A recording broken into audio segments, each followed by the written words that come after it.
7th.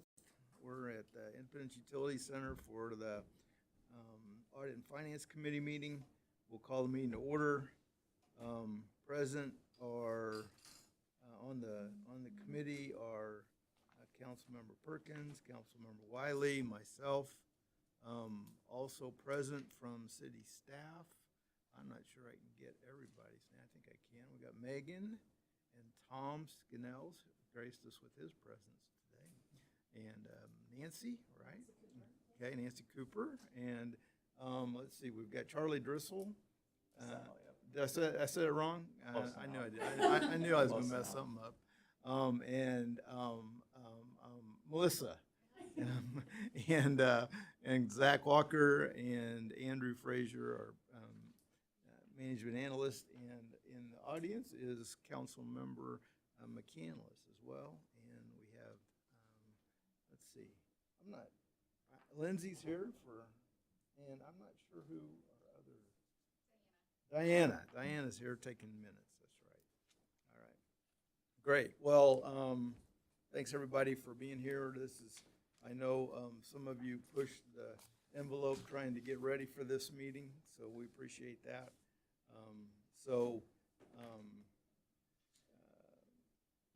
We'll ask for an approval of the minutes from April of 24. I'll make a motion for approval of the minutes of April 24, unless anyone else needs to make corrections or additions. I second. No corrections or additions. Okay, well then, with all three of us here, we'll just say it's, anybody opposed to approving those minutes? All right, nobody's opposed, so we'll say they're approved. That's the way they do stuff down at Mark. They ask for anybody that's not in agreement, and then they just say, okay, it's good. I don't know. That's a unique way to do it. Anyway, management analyst items. Wait a minute. Carryover business. Revised procurement policy. We passed that, but Megan, what would you like to talk about on that? Nothing much to talk about that is new. I just sent out, we created a help guide for staff, and I just thought you might find it interesting, especially since the document kind of came out of this committee. So I just sent that to y'all as well. If you want to have an extra copy of the policy or anything, just let me know. But it is in place, and we really appreciate y'all helping us get that passed. So thank you. Okay, well, I think council by and large thought that was a good idea, and I don't think anybody was opposed to that, so that I remember anyway. So that's good. All right. Well, in that diagram you're talking about, is that the same one that we saw before at? Yes, it should have been in the agenda. It was in our packet. I just wanted you to have it as well. Okay. All right, great. Thank you. Thank you. Any questions for Megan on that? All right. If not, then we'll turn it over to Andrew for education and inspiration and all kinds of stuff.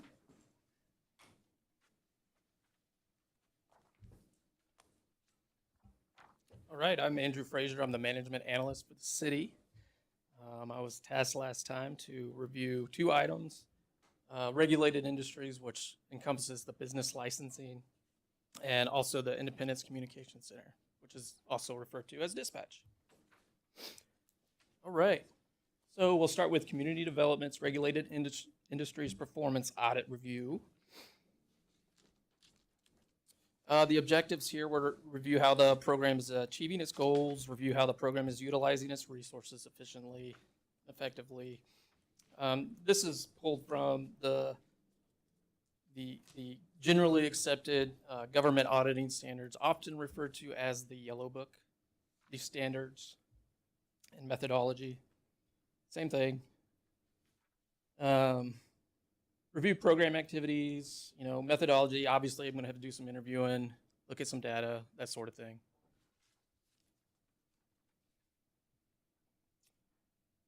Again, audit standards and evidence. This is pulled straight from that Yellow Book that I just referenced. All right, so the background. So Regulated Industries Division is managed by the Community Development Department, as you all know. It's staffed with 3 business license officers and 1 administrative personnel. And I like to include the mission statement, and with these, I think that's pretty important. Kind of get an idea of what the department's about and what they're trying to do. I hate having wordy slideshows, but I got to add it. I feel like I got to. The mission here for regulated industries: issue licenses and permits to businesses and inspect those businesses for compliance with city ordinances so that safe, healthy, and livable environments are maintained. So yeah, regulated industry strives to work with new business owners, landlords, to get them licensed quickly and efficiently while adhering to city code. They also ensure established businesses continue to renew their licenses and also follow city code. This commitment forms the cornerstone of the division's operations. And it almost goes without say, but the issuance of these licenses are integral cogs that bolster city revenue and community development as a whole. And obviously bolstering city revenue through tax contributions and drivers of job creation and even tourism. So.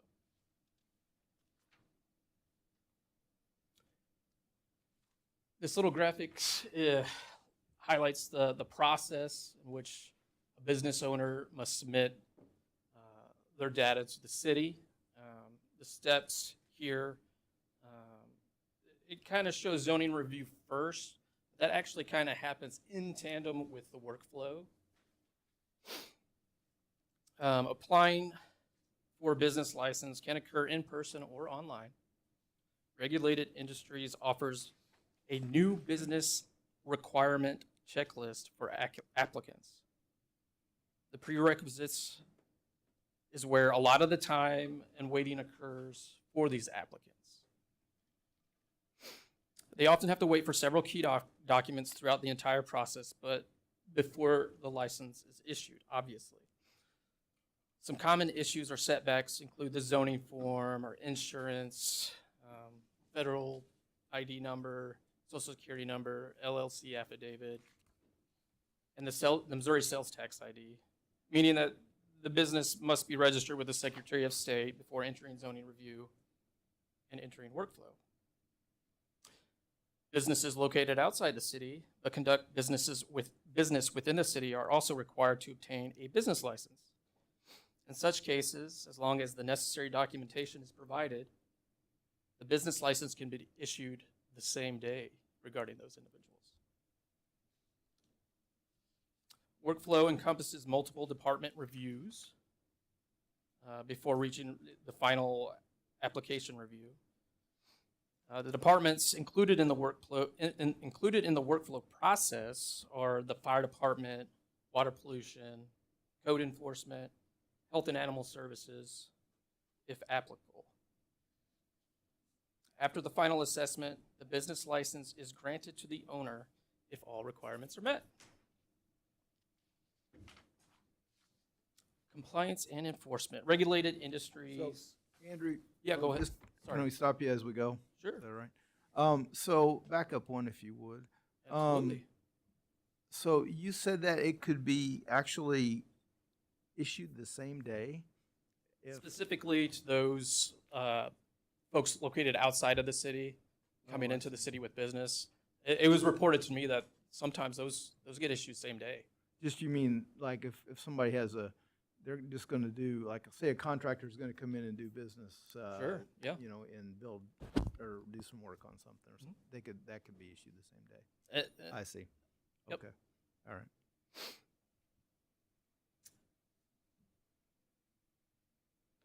Going back to compliance and enforcement, regulated industries collaborates closely with other departments to ensure compliance. The Neighborhood Service Division, also referred to as code enforcement, among others, routinely communicate with regulated industries about compliance and enforcement issues. My findings suggest that this collaborative approach has notably increased within the last 3 years. It's important to note that Neighborhood Services Division, geez, that is a mouthful, handles code violations related to business property maintenance, which affects the workflow approval process. If the property has current code violations or owes for an abatement, code enforcement may withhold approval of the business license until these issues are resolved. When regulated industries determines that a business is operating without a license or beyond the scope outlined in the ordinance, they will issue either a provisional order, which is requiring the business to apply for a permit and cease operations until the process is complete, or a cease operations order, which is demanding the business to stop operating immediately. Mr. Chairman. Andrew, I have one question regarding the collaboration with Neighborhood Service Division and regulated industries. Is it legal? Is it possible to hold up one business license from a company that owns a business and does business with property rentals over here?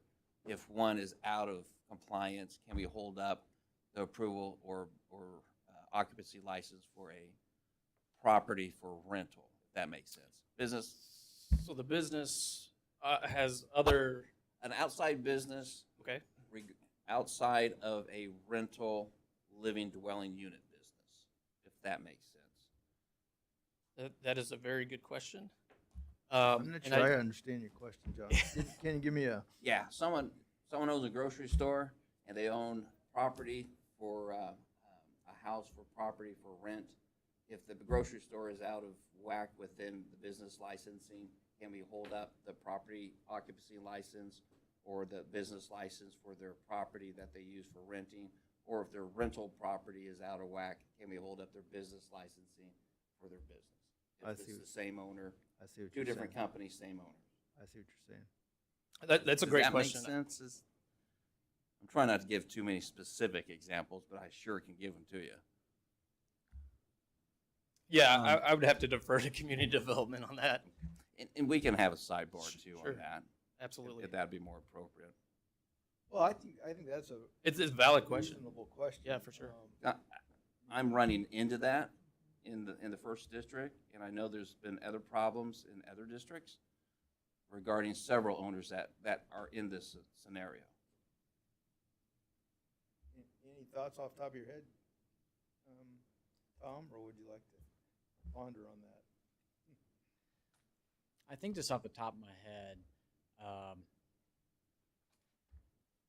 it just goes to demonstrate the complexity of business licensing, that we have many different businesses that are trying to be operated within the city, and there may be the same owner, but that owner has many different entities, and tracking them all down so that all of those entities point to the same individual. When you're dealing with LLCs, they set up the LLCs for a specific reason so that they're separate, limited liability corporations, so that they can limit their exposure as far as holding up one of the entities' business license. We would have to double check with legal.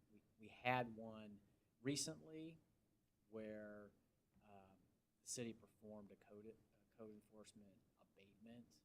The property was sold, and we were holding up the business license for the new business pending the payment of that abatement. So there's a lot of legal questions that we need to check the box on to make sure that we're on solid footing there. So it sounds like more like a case-by-case basis Yes. than a blanket. Okay, fair enough. You have any additional input, Mr. Walker?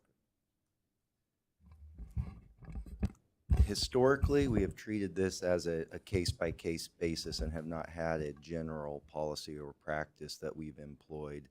But I would say in recent months, we have utilized, particularly when it's in the same use. So I think recently we had some property, residential property that was seeking rezoning. There were issues with the business license at another property that was owned. So because it was in the same use, we did not advance the zoning issue until the business license issue was taken care of. Yeah, think it would be, it could be, I mean, I don't know, from a legal standpoint, we'll have to get, opinion there, but it could be that if it's, it could be different if it's like a limited liability companies, multiple ones of those versus, an individual sole proprietorship kind of thing. Right. Yes, sir. So, just thinking out loud. Fair enough. All right, well, maybe, Tom, if you want to get back with us on that, just to kind of fill in the gap on that, because I think it's a legitimate question. You know, something the more pressure we can apply in some situations, the better off we're at. Okay, Great question. thank Thank you, you, Andrew, guys. keep going.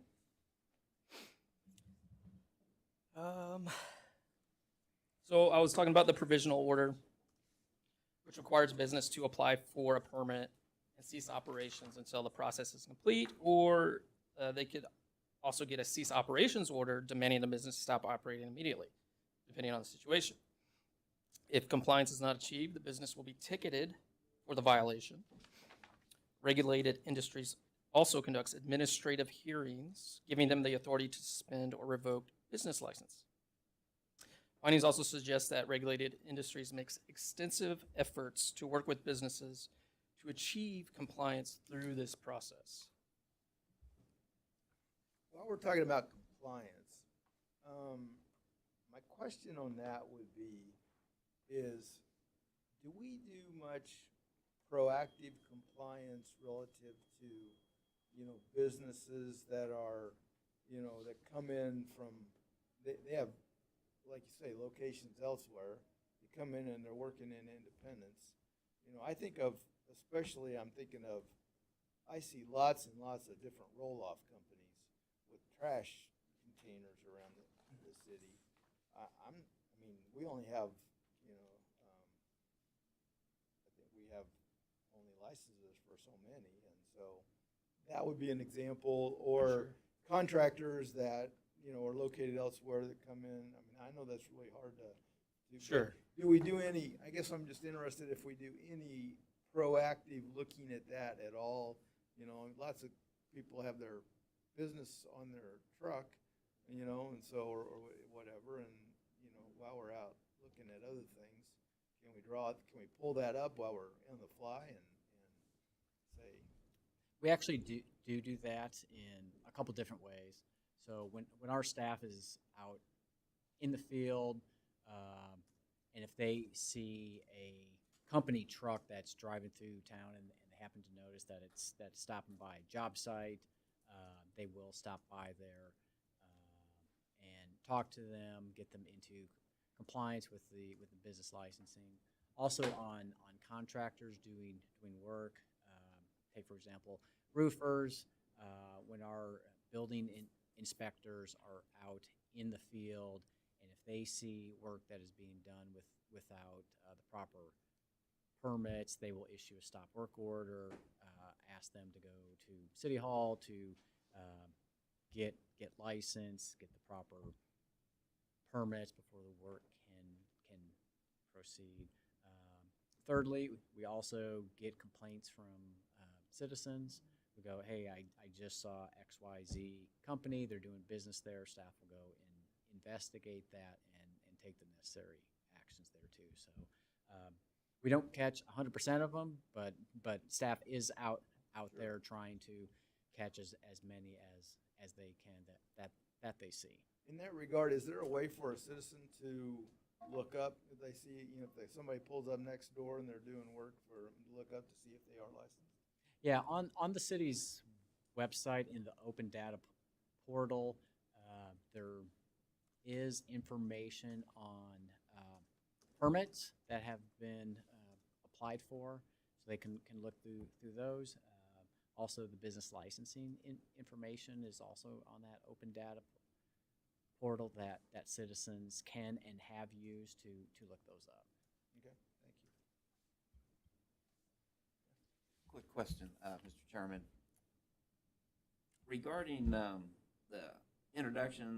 introducing the zoning, when a business comes into a specific district, Mr. Scannell and I visited with the EBA a couple months ago, And one of their question was, and I think it's beginning to kind of play out a little bit with what Aspire, the gas company, has been doing with work over there. As a business going into Inglewood, wanting to have a business license, is there a possible way to have information given to me as a business going to do business in Inglewood that they are now in an art district and there's certain rules and guidelines that are in play there once you are in business there? Inglewood specifically, you can't live on the first floor. That's only for commercial. You can live on the second or in the basement, lower floor, below the surface level, the street level, to be able to place that there just so that when you come in, you know what the rules of the game are. And to play that through with municipal services as the utilities come in and pull permits, that they know they're in a historic area or in the McCoy neighborhood or the arts district. So if you're going to do work there, as much as we can regulate those folks, are we able to provide that information, I guess, is the question. And if not, how can we to make it more streamlined and efficient for folks? I think on the business license side, I think, you know, we could have some conversations internally to see how best we can do that for special districts, Inglewood, the Square, the Nolan Road CID, all those different special areas that we have. I think we have some very bright and smart individuals that work for us, and so I think utilizing their talents, let us figure out a way to get that information out. What's the best way from their experience? They're the subject matter experts in these areas, so let's utilize their talents and let's see how best to tackle that to make improvements there. I think that would help because we're getting more specialized areas. So, thank you, Joe. Perfect. Any more questions on compliance and enforcement? All right, program efficiency and effectiveness. One of the big items that I noticed was the impact of the zoning review. It's relatively new, but it has improved the collaboration piece to this and streamlined operations and faster approvals. The introduction of this has just overall improved the licensing process, which is great on the city for doing that.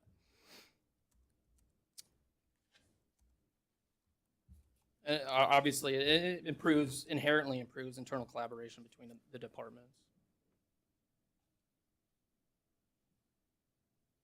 So this is a graphic of business licenses issued total in green.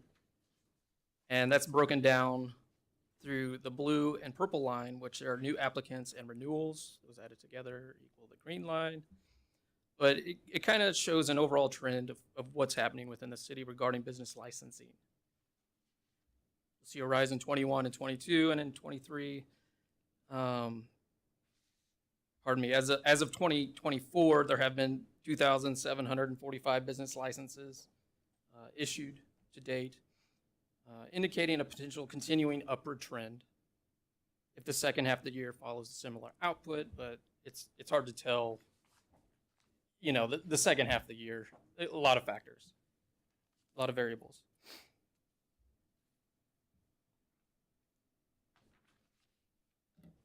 This one's specific to landlord license issuance. Again, the green line is the total. The blue line's new applicants, and the purple line is renewals. In 2022, the number dropped, but saw a slight increase in 2023. So far in 24, 909 landlord licenses have been issued, suggesting a possible stabilization or slight increase compared to 22 and 23, again, if the trend continues.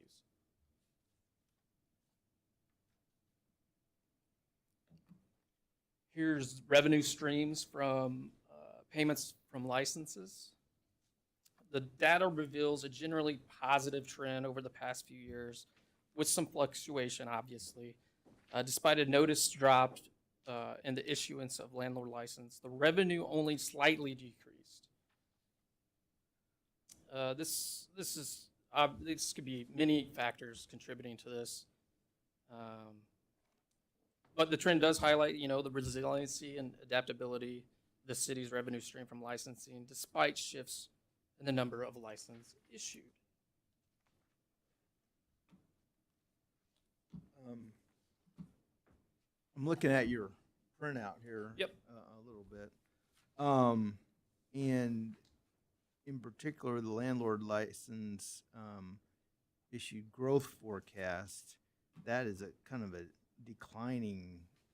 Yeah, and those Yeah. forecasts, I didn't add them into this presentation because forecasts can be fallible, 100%. Right. And yeah, that's kind of inputting that data into the system, and that's what it spits out. And so yeah, that's what it's indicating. Mr. Chair, Yes. sorry, sore throat. I might highlight that when the rental ready ordinance was adopted several years ago, there were multiple goals with that, but I would say one of the aims with that was to try to control the proliferation in the number of landlord licenses. One of the pieces of feedback the council at that time was consistently receiving was frustration from residents who were watching their neighborhoods go from single owner occupied homes to rentals once people began to downsize in their home space or whatever that may be. I would say that the other aim in part with that was we wanted to ensure that good landlords continued to operate in the city, but individuals who didn't want to play by the rules would not continue to find home here in the community. So obviously we want to have diverse housing options for our community, and certainly revenue does factor into our city budget. But I look at this in part that the goals of rental ready are being met, that those objectives that were laid out some 6 or 7 years ago. Well, I'm not sure that I agree necessarily, and that it being because I thought we recently saw statistics. When I say recent, in the last year, saw statistics that we had a lot of new, lot of folks coming in from out of state and buying.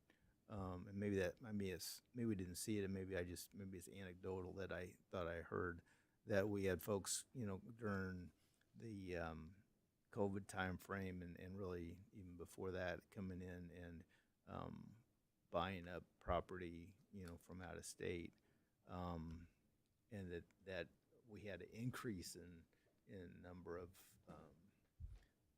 rental units. But I may be wrong about that.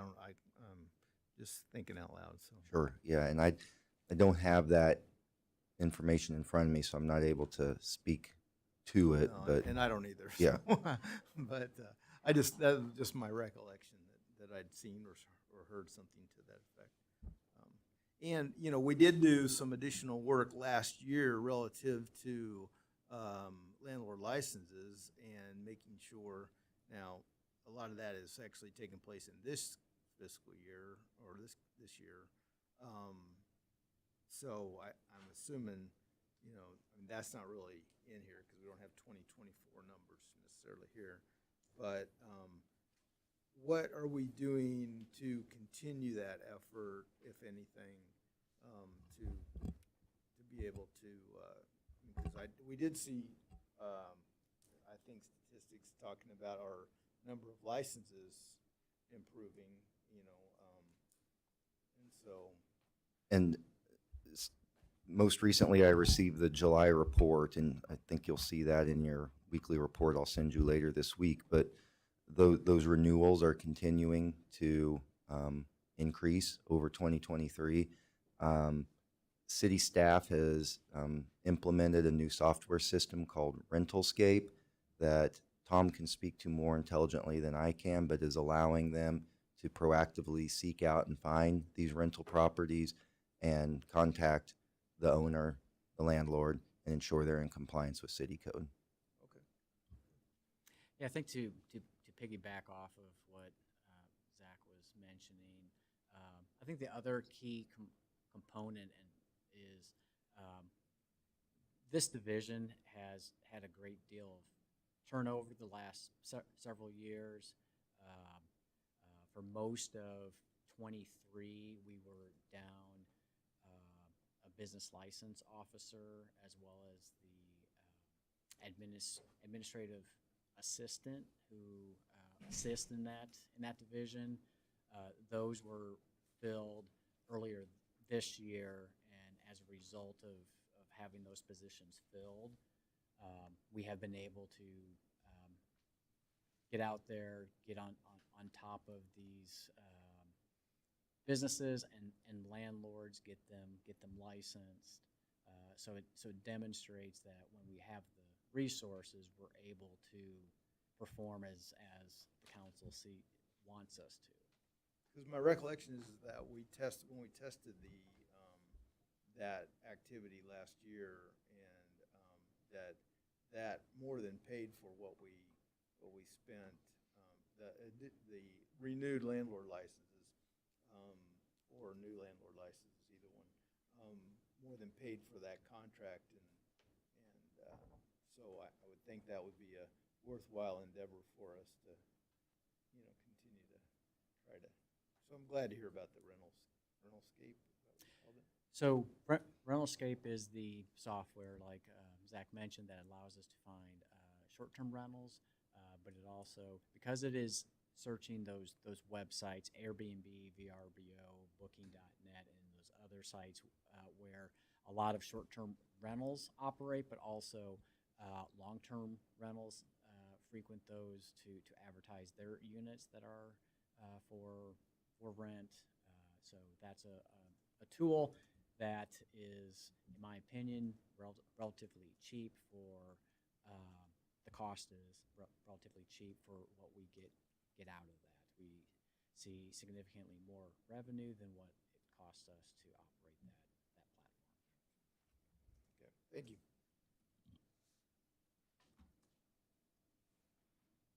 I'm so glad Tom's here because I am by no means a subject matter expert, and he can answer some of these questions.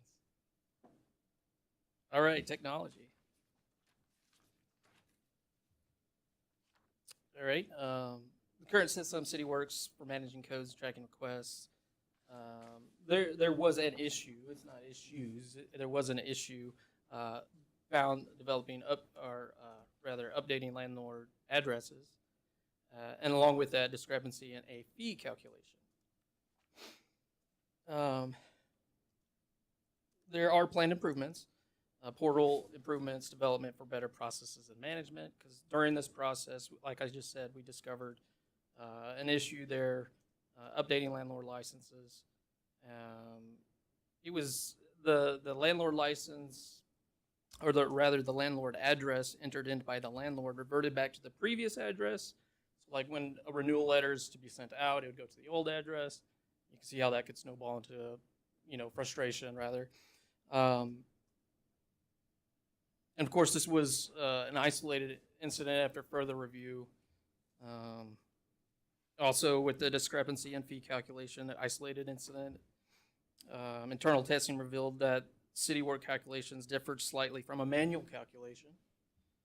The difference was about 11 cents. By no means large, but still, it was inaccurate. So, worthy note. And additionally, through this process of working through these issues, CityWorks lacks an audit table, which is kind of like a way or means for the city or a developer to kind of see where these issues arise in the program. And it lacks that table, so we couldn't find exactly how that was happening. That is much more technical than my expertise, but that's what was found.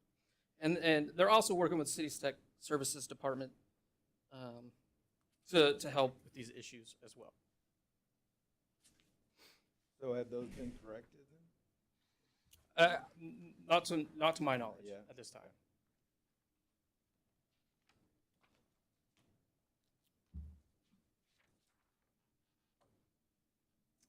staffing and training. There was no formal internal training program. Not that there's supposed to be one, but there was no one. And on-the-job training is prevalent through this regulated industries. Relying on-the-job training due to the technical nature of this work could lead to inconsistencies, especially in the event of a mass staff exodus. Not saying that that has happened or will happen, it's just the possibility. When fully staffed, regulated industries can address enforcement issues obviously more efficiently.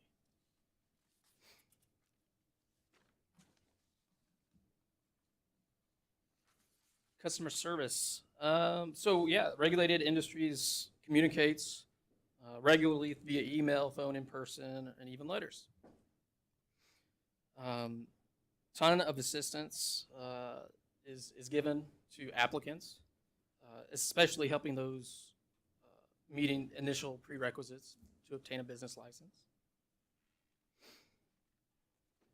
And I think most of you are familiar with that Independence Chamber of Commerce satisfaction survey that went out. Still working with regulated industry, still working with the chamber to every month getting more data.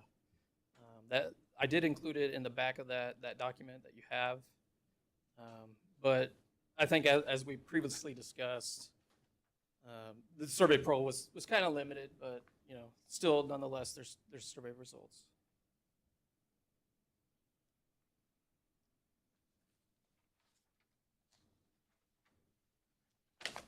Summary, process improvement. So yeah, the positive impact of that zoning review. It does obviously help with collaboration and efficiency. Business sector growth, there seemed to be a steady increase in business licenses issued. Landlord licensing shows a little bit of volatility, but I mean, there's a lot of factors in that, as we previously discussed. And revenue is still relatively stable despite those fluctuations. Perhaps a further analysis on the rental ready or the landlord licensing is warranted to kind of figure out more about some of the factors involving that.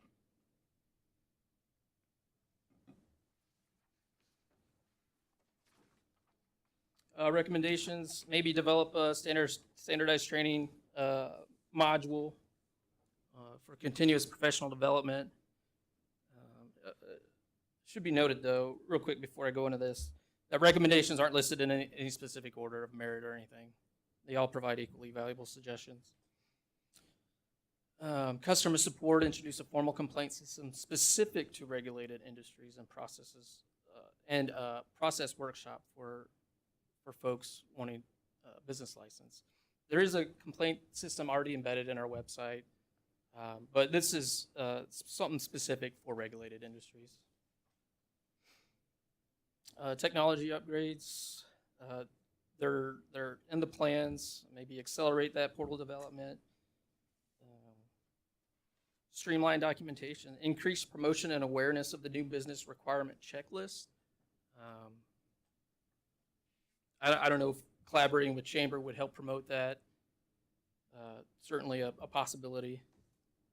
And then regularly analyze feedback and refine processes, which is kind of what we're doing. And develop and track key performance indicators.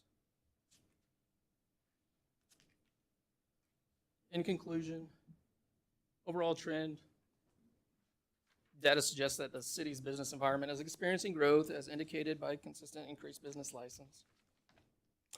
The recent process improvements have potentially contributed to this positive trend. Landlord licensing data shows some volatility, indicating a need for further analysis.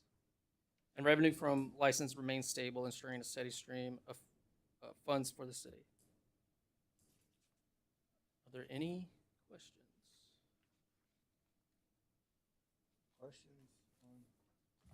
How long have we had City Works? That's a good question. So CityWorks for business licensing went live, I believe it was April of 2018. So That's when, what I have as well. when you say you're talking about upgrading, you're talking about looking at new software. No, we're talking about upgrades within CityWorks. Some of our processes have changed a little bit, but business licensing in CityWorks is still circa 2018, how it's built out.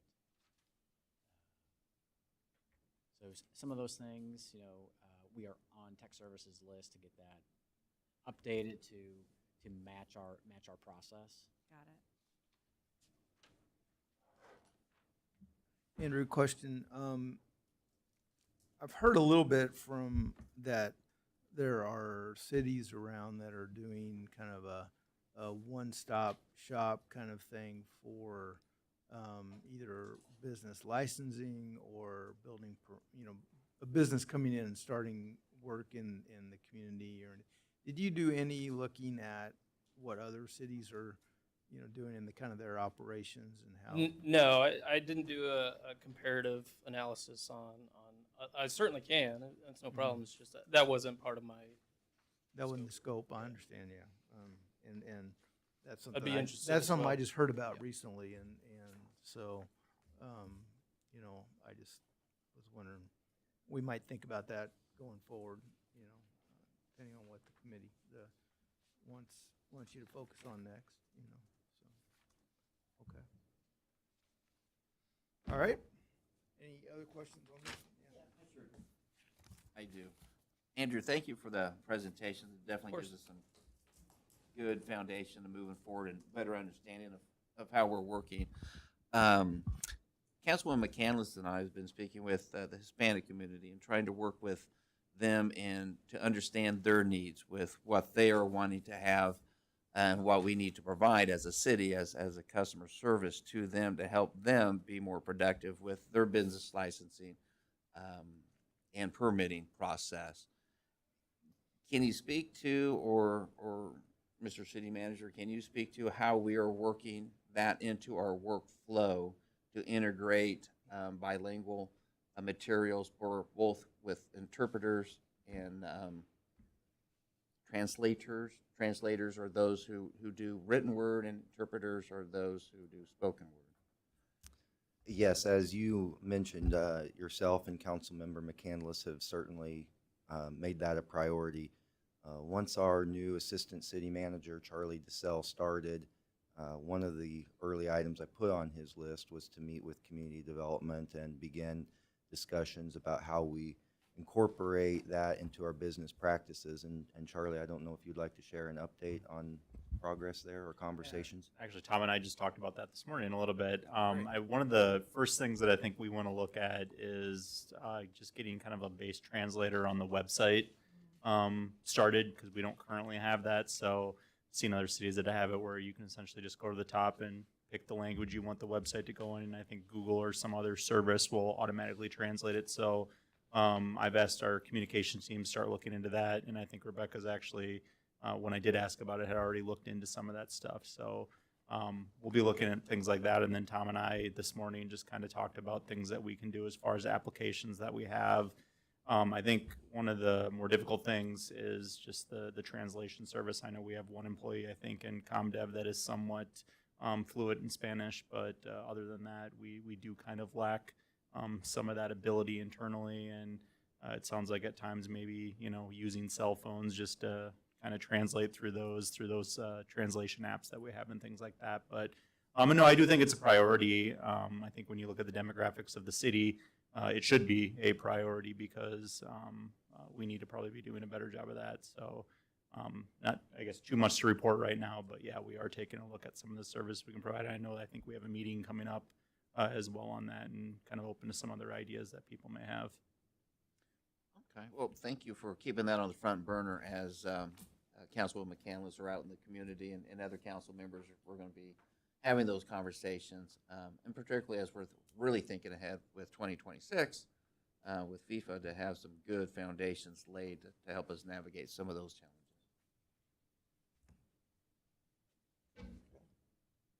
Anything else on?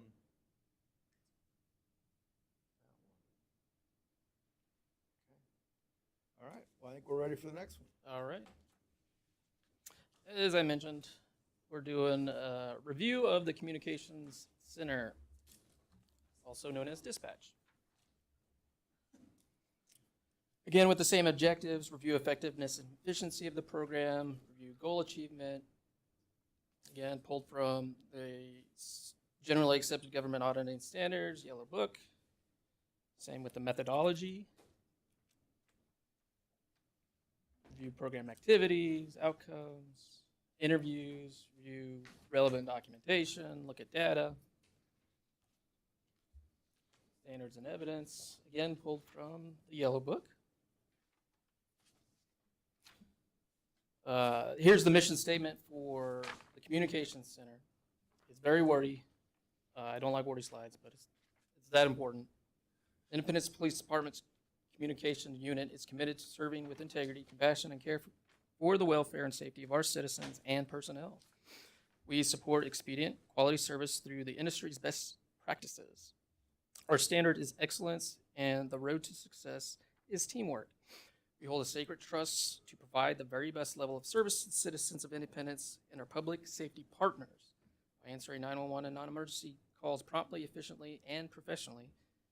And by dispatching the appropriate response, we help save lives, protect property, and assist citizens in the time of need. Obviously, the mission statement is a foundational directional guide for how the Independence Communications Center can effectively and efficiently achieve its goals. Unit overview. If you didn't know, the Independence Communications Unit operates under the Independence Police Department. It's currently staffed with 31 full-time employees and additional seasonal and qualified IPD officers to help augment staffing shortages and things of that nature.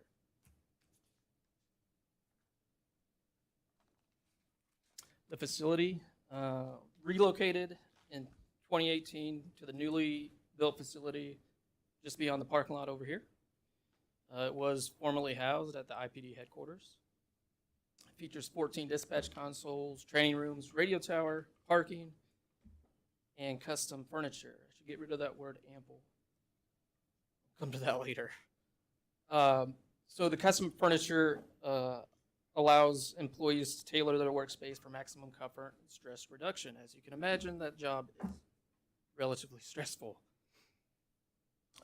There's multi-purpose spaces inside, such as a quiet room that can also double as a break room and a nursing room.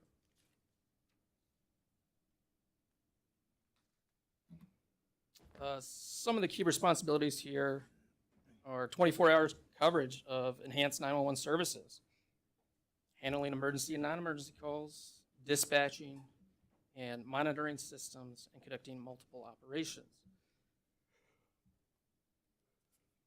In addition to all of that, they have access to a variety of city cameras to include the IPD headquarters building, the IPD jail, city hall, municipal court, all fire stations, and the bus stop across from IPD HQ.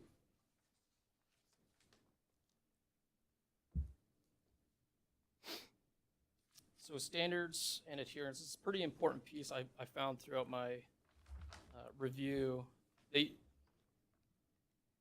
The communications unit adheres to what they call NENA, APCO, and MARC standards. NENA stands for the National Emergency Number Association. APCO stands for the Association of Public Safety Communication Officials.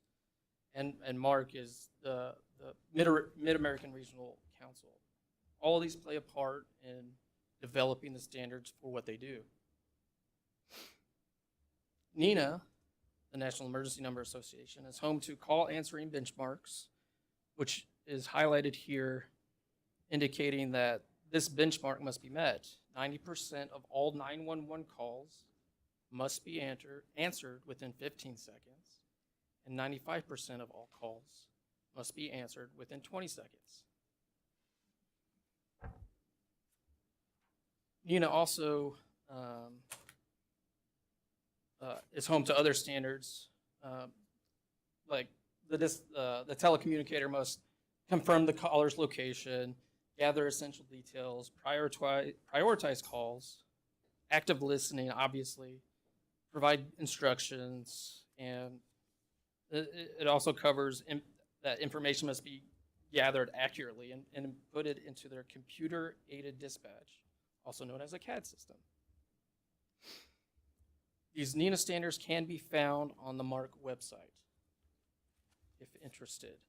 The Association of Public Safety Communication Officials standards prioritize emergency response system safety, effectiveness, and efficiency by providing a framework of best practices, procedures, and protocols for the communication professionals. While ABCO and NINA inherently overlap, both prioritize training, certification, high-quality emergency communication, but they differ in scope and specificity.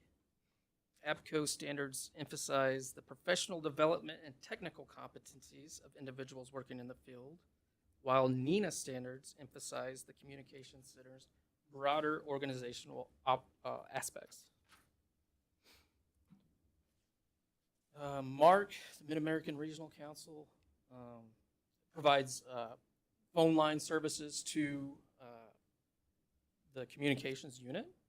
The communication unit also has in the past provided instructors to several MARC training programs, just to kind of give you an idea of the professionals that are over there. Here is that NINA standard. As previously mentioned, that green dashed bar at the bottom is the benchmark, and the green line is them exceeding that benchmark for the 15-second goal.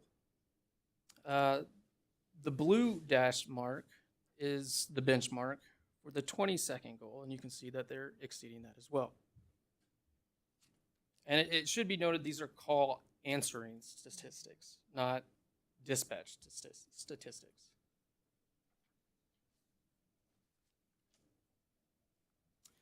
Dispatching data, there was quite a bit of dispatching data that I was able to pull from the communications unit. I decided to highlight IPD and IFD here in this data set. So the green is total of non-emergency and emergency calls handled by our dispatch unit. The blue indicates IPD, how many calls they've been dispatched to. And the orange, try to make it red, is the fire department. You can see it's relatively stable throughout the past several years. And a further breakdown of this dispatching by priority level can be found in the document I have provided.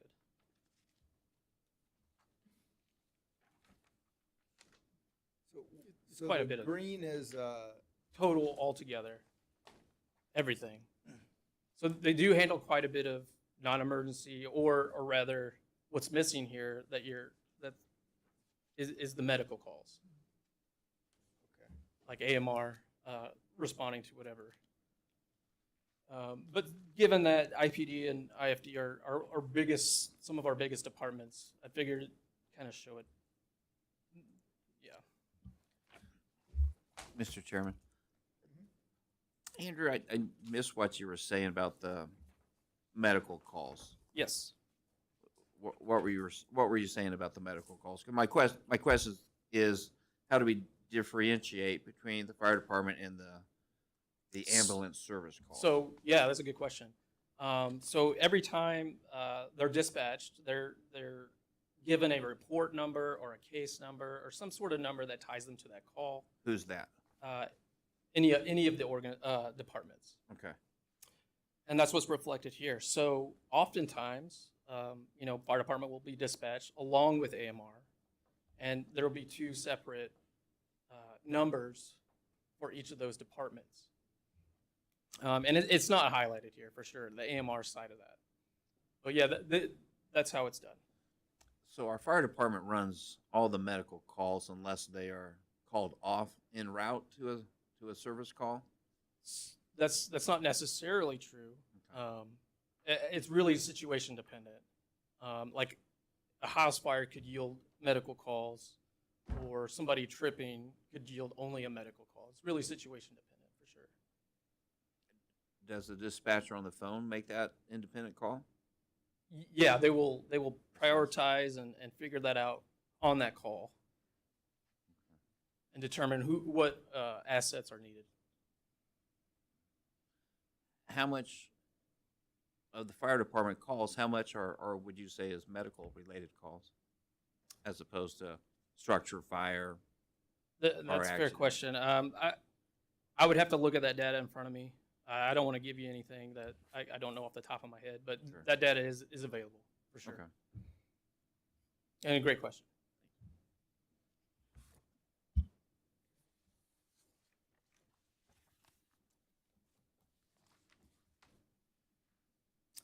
So technology, obviously, without a doubt, technology plays a vital role in pretty much everything we do, especially the communications center.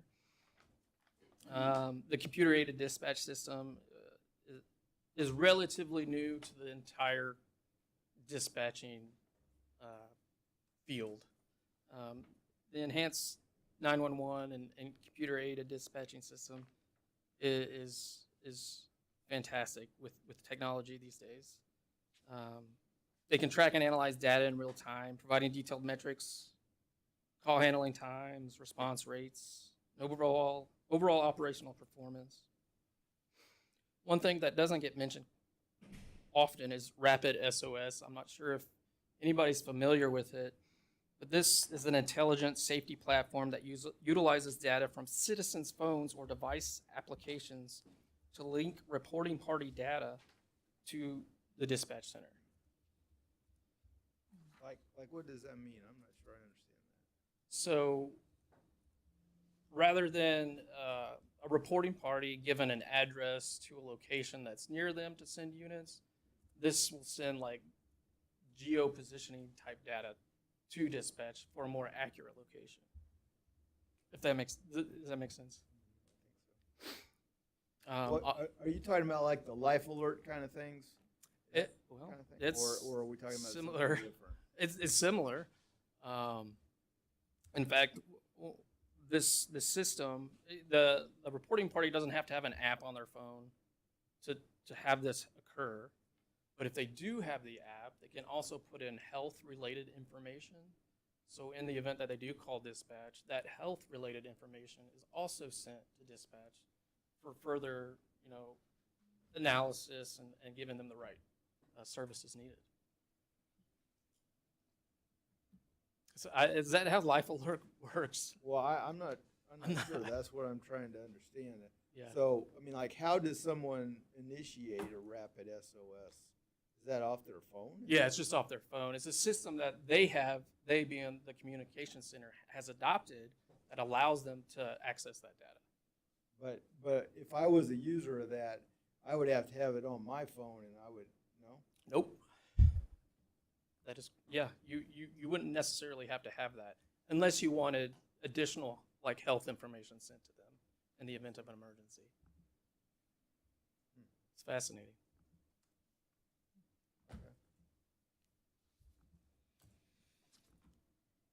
Yeah, so continuing on.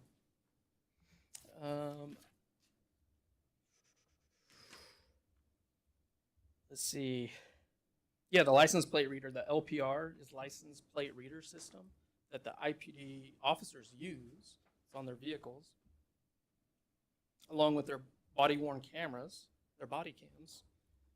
There's going to be a new technology integrated with dispatch. They can access that information while it's occurring to make it more efficient, essentially, instead of the officer having to relay information, the dispatch personnel can actually see the information from their vehicle. So, pretty neat.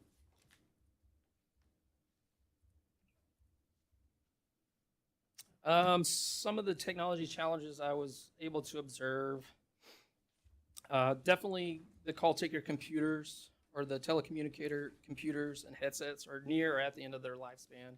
And there are planned upgrades for this, but as you can imagine, we've all worked with computers that aren't the best, and there's struggles within that.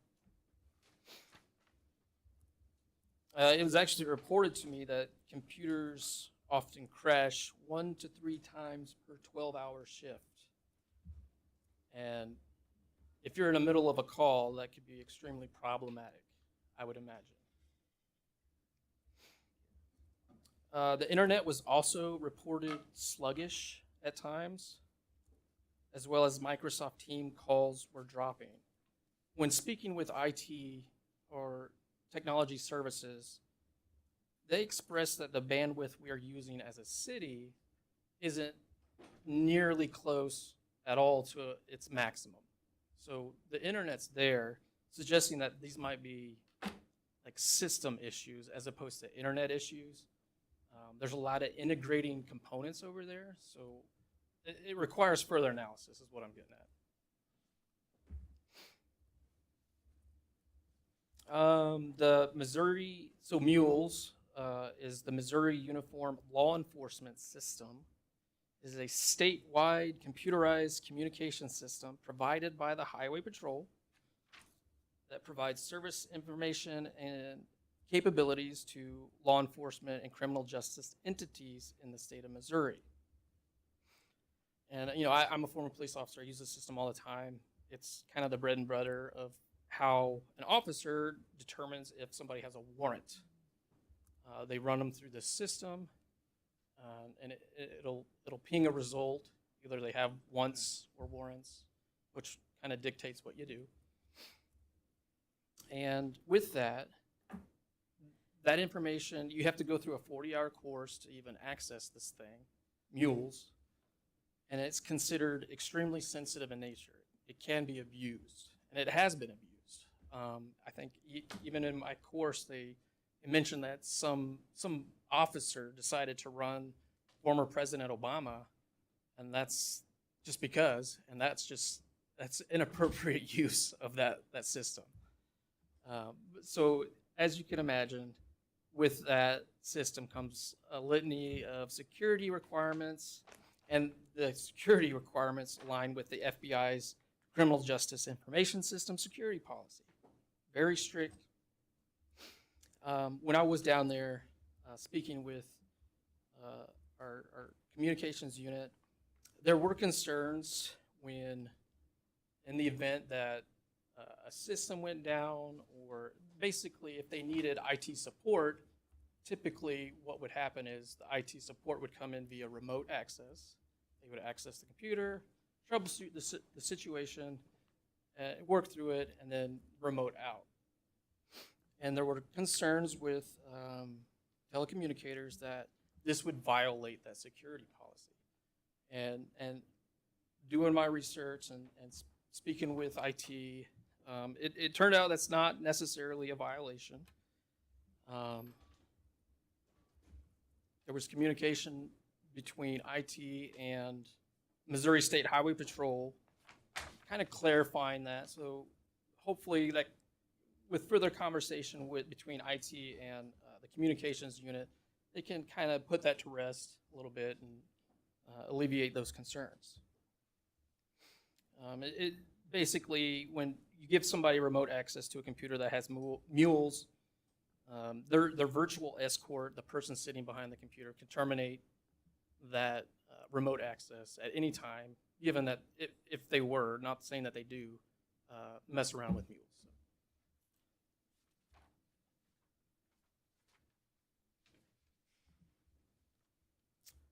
So yeah, personnel development, management. So personnel serve obviously as the driving force behind implementing these standards, technology tools, and playing a pivotal role in the operation.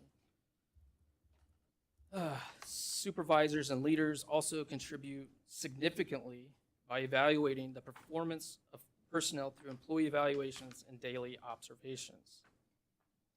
The leadership's attentiveness to employee feedback has led to significant operational changes. Over the past 5 years, a notable transformation has been the adjustment of the employee work schedules. They previously were on 5 8-hour shifts, but through communication with their leadership, they were able to change that to 2 8-hour shifts with 2 12-hour shifts. And that offers employees more time off, promoting a good work-life balance. Mr. Chairman. A question with that, Andrew. Yep. And Mr. City Manager. Some years ago, we were having challenges with recruitment and retention and some overworking, if you will. How is the morale and how has that changed? And is the workflow more appropriate now compared to 4 years ago, 5 years ago? I would say it's improving. I would attribute morale specifically to be a product of, one, the dispatch center has gone back to being overseen by a sworn officer instead of a civilian employee.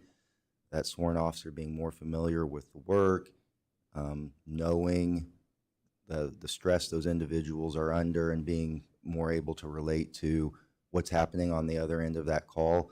So that empathy factor, I think, has helped a lot. Our staffing has stabilized. The council may recall that we offered a recruiting bonus through ARPA funds to anybody who would enlist with us in those positions. Their new contract that was negotiated brought wages up, and we added the benefit that, like our other public safety employees, dispatchers would qualify for retirement benefits at age 55. So I think progress has been made. We're still not fully staffed there, but I believe we are trending in the right direction. Good, thank you. Do they have the same kind of mental health support that the police and fire have? It's my understanding they have access to the same peer support network, primarily through what's available to the police department. Thanks. That's my understanding as well. They are, the Independence Communication Center's leadership is dedicated to filling those vacant positions and reinforcing their team. Parking, as I mentioned earlier, there is parking. One of the concerns that came up was that there's 15 spots over there with one reserved for the school resource officer, which leaves only 14 spots available for the communications unit personnel. When fully staffed, personnel are often compelled to use the accessible parking space or park outside the gated area. The limited parking availability could impact personnel by causing inconvenience and frustration, of course. This obviously could lead to added stress, reduced punctuality, and potential safety concerns, especially at night or adverse weather. And over time, obviously, these challenges could affect morale and job satisfaction.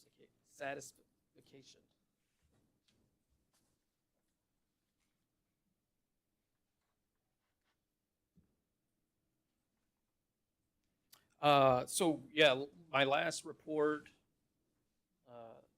about a quarter ago was regarding Arch, and of course during this I had to mention Arch and look into it from a dispatching perspective. And they all agree that this is a game changer for the city, the Arch program.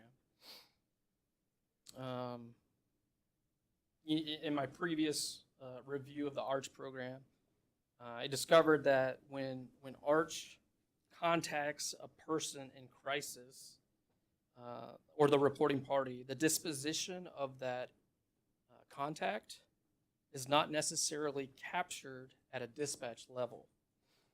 So in the event that at a later date, a CIT officer contacts the same person in crisis, they won't know that established services has already occurred, like starting the process over, which is a redundant effort that can be mitigated. And talking with key dispatch personnel, they can absolutely create an alert in their system that would inform these officers that services have already been established, and maybe directing them to their case manager as opposed to starting that whole process over again. So that's something that they seemed interested in doing and would make it more efficient, utilizing the arts program.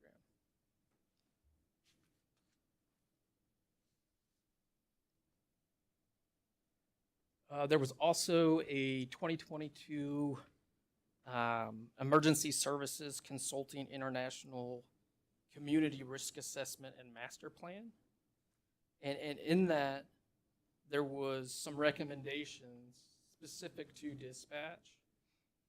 And I got this information from the fire department, and they indicated that none of these recommendations were ever addressed.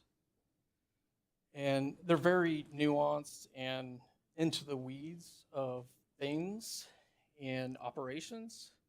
But overall, towards the end of this slideshow, my recommendation is to kind of reevaluate this so that IFD and dispatch can basically talk to each other about these recommendations and that old assessment.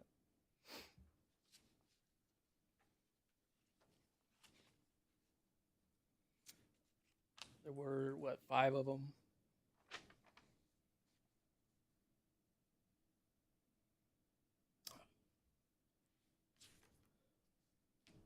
IFD also indicated that they would benefit greatly from an additional IFD dedicated dispatcher.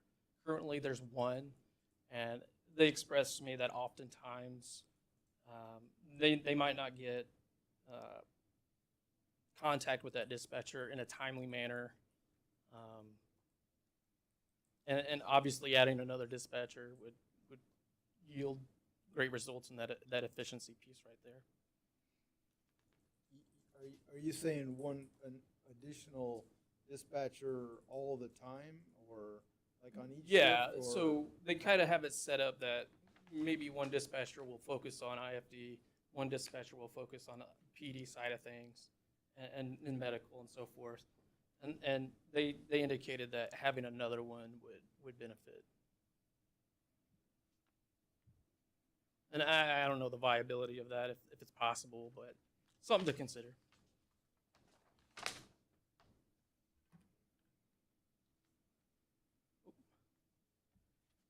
So yeah, in some summary, so despite the issues with some of the outdated equipment and internal system reliability, there still have been advancements in technology, such as the rapid SOS and integrating the license plate reader and the body-worn cameras.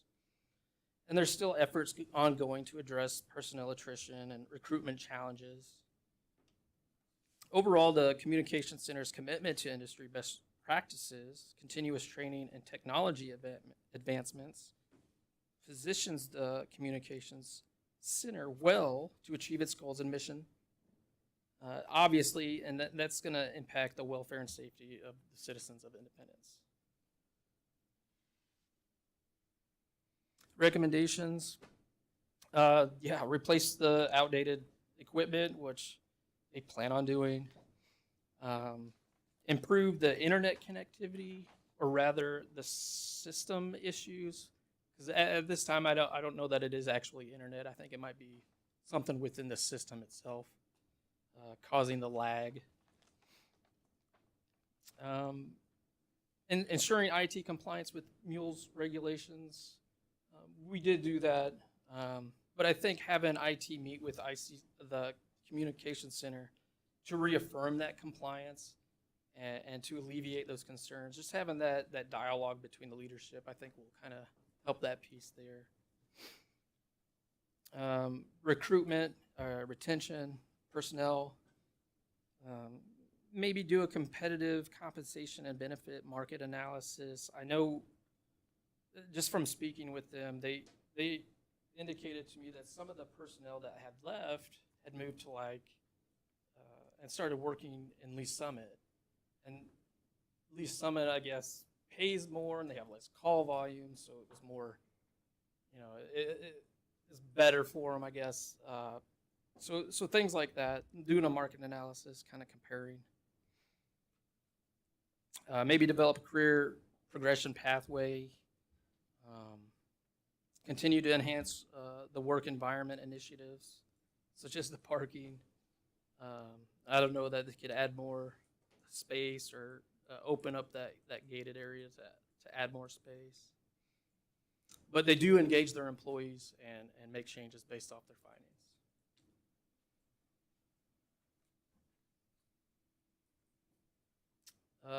Again, maximizing that advanced technology. Maybe promote the Rapid SOS app with the community so that more health information could be sent to dispatch in those critical moments. And the integration of IPD's license plate reader and body-worn cameras. Not sure what the effects of that's going to be, but I imagine it's going to be extremely helpful once those programs get implemented. And that Arch piece, develop those Arch alerts within their CAD systems to stop those redundant efforts. And of course, establish data sharing protocols, which would happen when that occurs.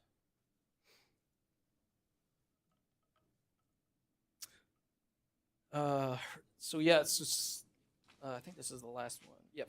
Okay. So this last recommendation, sustain regular reviews, which they do. So sustain regular reviews and continuous improvement. Monitor those performance metrics. Address ESCI's recommendation to further improve that effectiveness and efficiency. One of their recommendations was to have a joint committee of police and fire representatives. And I think in doing that, you're going to absolve all of those issues. If you just have them all in the same room, you're going to have that collaborative approach to addressing issues. And yeah, addressing whether another dedicated IFD dispatcher is feasible and what it would take to add one. In conclusion, significant progress in aligning with goals and mission was observed, positive impact and technology advancements and process improvements. There's still remaining challenges in the equipment, parking, and staffing to be addressed. And overall, their commitment to excellence is they have a lot of standards they have to meet, and their commitment to that is just ultimately going to make the community safer. And of course, a full breakdown of this review will be provided. I'm still waiting on a response.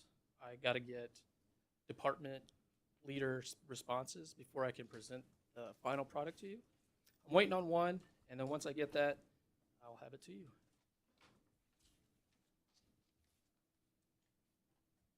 And that Do you have is any it. questions or? My question, I mean, we've got some recommendations on both these. And so my question is, what are next steps with those? Yeah, so I'll be sharing this with everybody that within the scope of this, and obviously I can't enforce any of this. These are just my recommendations, but it'd definitely be on the departments to kind of do that, look at them, see if they're feasible, address them somehow. I guess my question is a little bit different, and that regarding the recommendations is there's 5 recommendations you said that were outlined a few years ago and they were never addressed, and I guess my So- question is why is that? That was my question as well. Through my communication and correspondence with them, I guess there was a lot of turnover during that time at the middle management level, and that information was never passed on to employees. And I guess those people that had it never, I mean, they left with it. They never passed it along.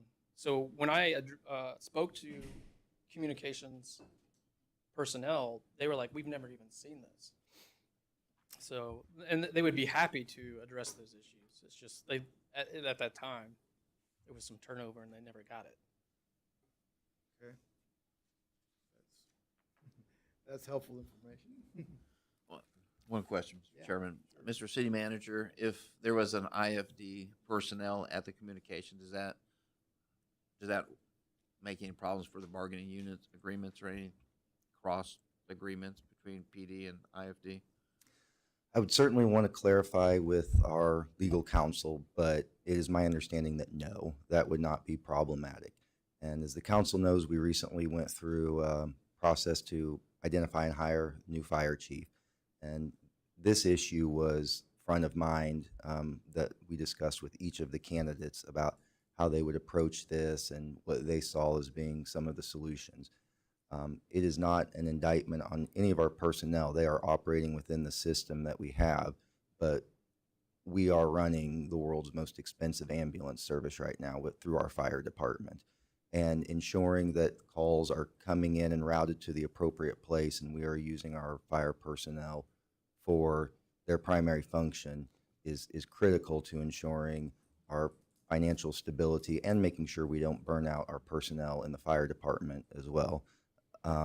So now that Chief Walker is on board, I have tasked him and Chief Dustman to sit down and have these conversations and begin to identify how these calls are received, how they are dispatched, and the integration and cooperation between the police and fire departments. Do we need to bring in our ambulance service for those discussions as they run their ALS and BLS, and how that works with our fire department at times? Yeah, I had the same question. Yes, absolutely. And I think there's a large, you kind of flashed across the screen, but you may have noticed there was a recommendation in that old report that mentioned moving from a contract-based service or a permit-based service to a contract-based service. I think that's paramount and important as well, so that you ensure quality of service, meeting some minimum standards for response times, et cetera. So bringing those individuals in, I will say that the local director of AMR was a part of the fire chief hiring committee, simply because I wanted them to be familiar with the chief when they came on board and felt they were collaborating and not being berated, if you will, for as we advance and evolve that conversation. I would say our working relationship has been good, so I think we can keep those conversations going and certainly let you set the pace of those conversations and let the council help when we need to. Yes, well said, and I agree.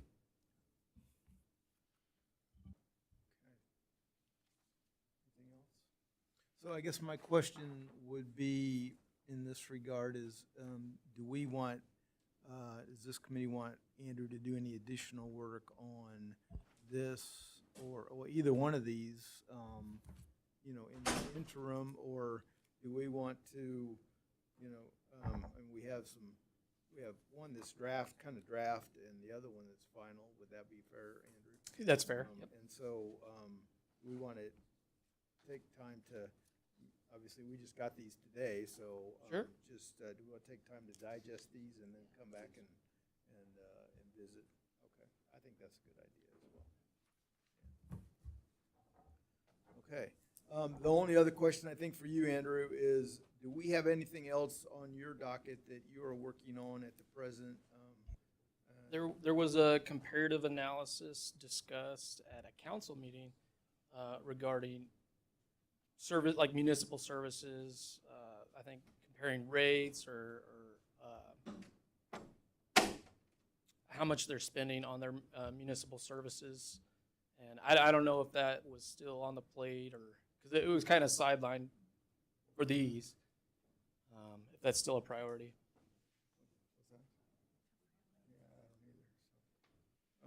I guess my question is, I know you're finalizing one of these, and I don't want, before we meet again, I don't want you to not have anything to do. Right, I would So like my that. question are there things that we want him to work on while he's finalizing the one report, and then, I'm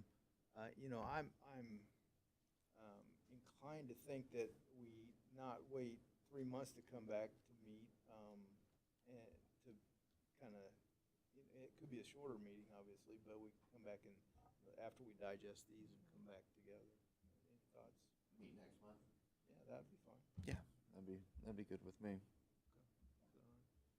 Okay, well, that gives us some time. So I think the question is what do we want Andrew to work on Any thoughts relative to what he might work on this next month while he's kind of finalizing these, or are there other things that we want him to take a look at?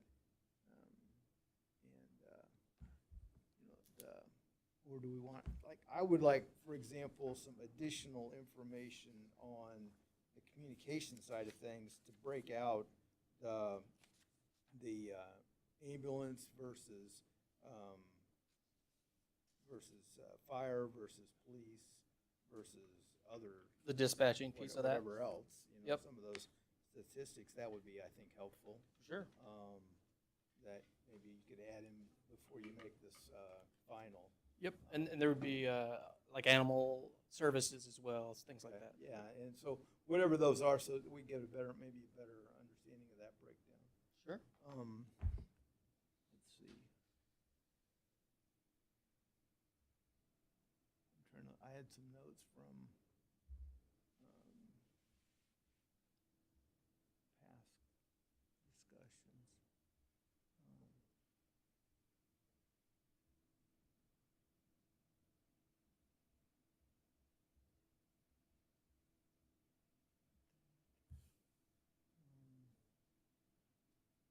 I had asked council a couple weeks ago for any input regarding Andrew's next projects, and I didn't really receive anything back from anybody, so I have some requests, or I did have one comment or request regarding the kind of information about the number of street complaints that we get from citizens. I had, that came from one person some time back, but it wasn't, there, I didn't get a lot of detail on that, so. Anybody have any thoughts relative? I have one thought. We had talked briefly just on the phone as we were working through conversations and different work projects, and I'll throw this out there, see if it fits in the scope of work and possible direction of some other movements for conversation. That is doing a look at other municipal-owned utilities, power and light specifically, how they work within their structure to develop and use those that entity as economic development where appropriate. To see a little background history on how they do that. Other city-owned utilities, and I would even venture out how other utilities in general within the Southwest Power Pool, since we're in that, we'll use that as the apples-to-apples comparison.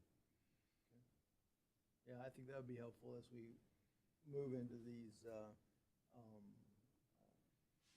Of course, using our city charter as the base of foundation, moving that forward. sure, and that would be helpful, I think, as we move into these two studies that are gonna be coming back to us as Yeah. council. Correct. You like that idea? Okay. So that's a comparative analysis of other utility specific to power. Yeah, so my thought is using municipal-owned utilities and how they use their power and light facilities as economic development opportunities where appropriate to facilitate lower rates in that avenue, and also use where appropriate investor-owned utilities as well, how they use those entities as economic development tools where appropriate, of course, and obviously using our city charter as is to be the baseline on how we start our base of operations moving forward with that. And also, Mr. Chairman, we don't have to do it next month for sure, but when we meet on our quarterly basis, if the assistant city manager has an update on how they're working with the Hispanic community and getting integrated with that, I would be interested in hearing any kind of updates as that conversation moves on. Sure. That sounds good. Okay. All right, thank you, Andrew. Yeah, thank you. We'll turn over to our next agenda item, which is our 2023-24 year-end financial presentation. Yes, if you would please get out your packet. It looks like this. It's a big, thick boy. Not this one, here. No. Past that. Yeah, the very back. Ah, here, Yes, sir. okay. And then we'll start on page 1. So I've highlighted a few things. Everyone should have a copy of the memo that came from myself and the finance department. That is kind of just for you to take with you as you're digesting this. I thought since you didn't have much time with this, like I said in my email, for like some self-reflection, what I would do today is just walk you through this, do a pretty high-level overview, but highlight a few things that I think are important to note. Stop me at any point, of course. But really, this will just be, like I said, a bird's eye view of the financials, and then hopefully in a month or so when we come back, if you have any more detailed questions at that point, or in between then, we're happy to answer them as well. So, I'm actually going to start. There's one thing that I think is really exciting that City Manager Walker sent out last night. If you flip to the second page of my little memo that came out. So, as I believe you're all aware, the general fund reached its fund balance requirement for the first time, I believe, since it's been put in place to be at 16%. So what I have before you is a little graph just showing where every fund is at as far as fund balance goes. So like I said, page 2. So you'll see left-hand side working to right. You're going to have the fund, and then you're going to have the unassigned balance, which is essentially just the fund balance that hasn't been allocated in any way, and these will be in more details on the next coming pages. And then what the policy is for that fund. Right above that, I kind of have like the general guidelines for the funds, so you can see where they fit in. And then the revenue, this is without the transfers because those aren't usually used when calculating this. And then you'll get your percentage there, which I think is really important, especially when you're looking at the next number, because it talks about what it would take to get to either the 5% or the 16%, and then if we're over or under that amount. So just kind of for your review while we're talking about this. But all of these numbers are, like I said, on the detailed pages we're about to go over too. So, any questions on that bit? Well, I'm intrigued that we have some balances that are really high percentage-wise. Yes. And yeah, so that has been the case for the past few years, as far as I can tell, is that we have a couple funds that are they continue to grow, while we have others that are very clearly using that fund balance, or at least a chunk of it every year. So my recommendation, you'll see like right above this, I said that we really need to get some capital spending plans put in place, which would be kind of the onus of the department director that pertains to that, as well as city management staff. So they could figure out the best route for spending that, obviously wanting to keep with our policy of whatever percentage, but you'll see there are a couple that we have substantial amounts of money that could be used. Right. Okay. Thank you. Okay. And then on page 2, or the third page, sorry, I know that general fund is usually the hot topic for these types of things because that's where most of the exciting parts of government are funded out of. So what I wanted to do, and again, this is just a takeaway, we won't run through it. I took 2022-23 actuals, so that would have been from essentially 2 years ago. And then 23-24, which is the year we're currently talking about, aka last fiscal year. I took the adopted budget, compared it to the end of year report that is in front of you. Would like to point out, because Nancy will kill me if I don't, these are not audited numbers.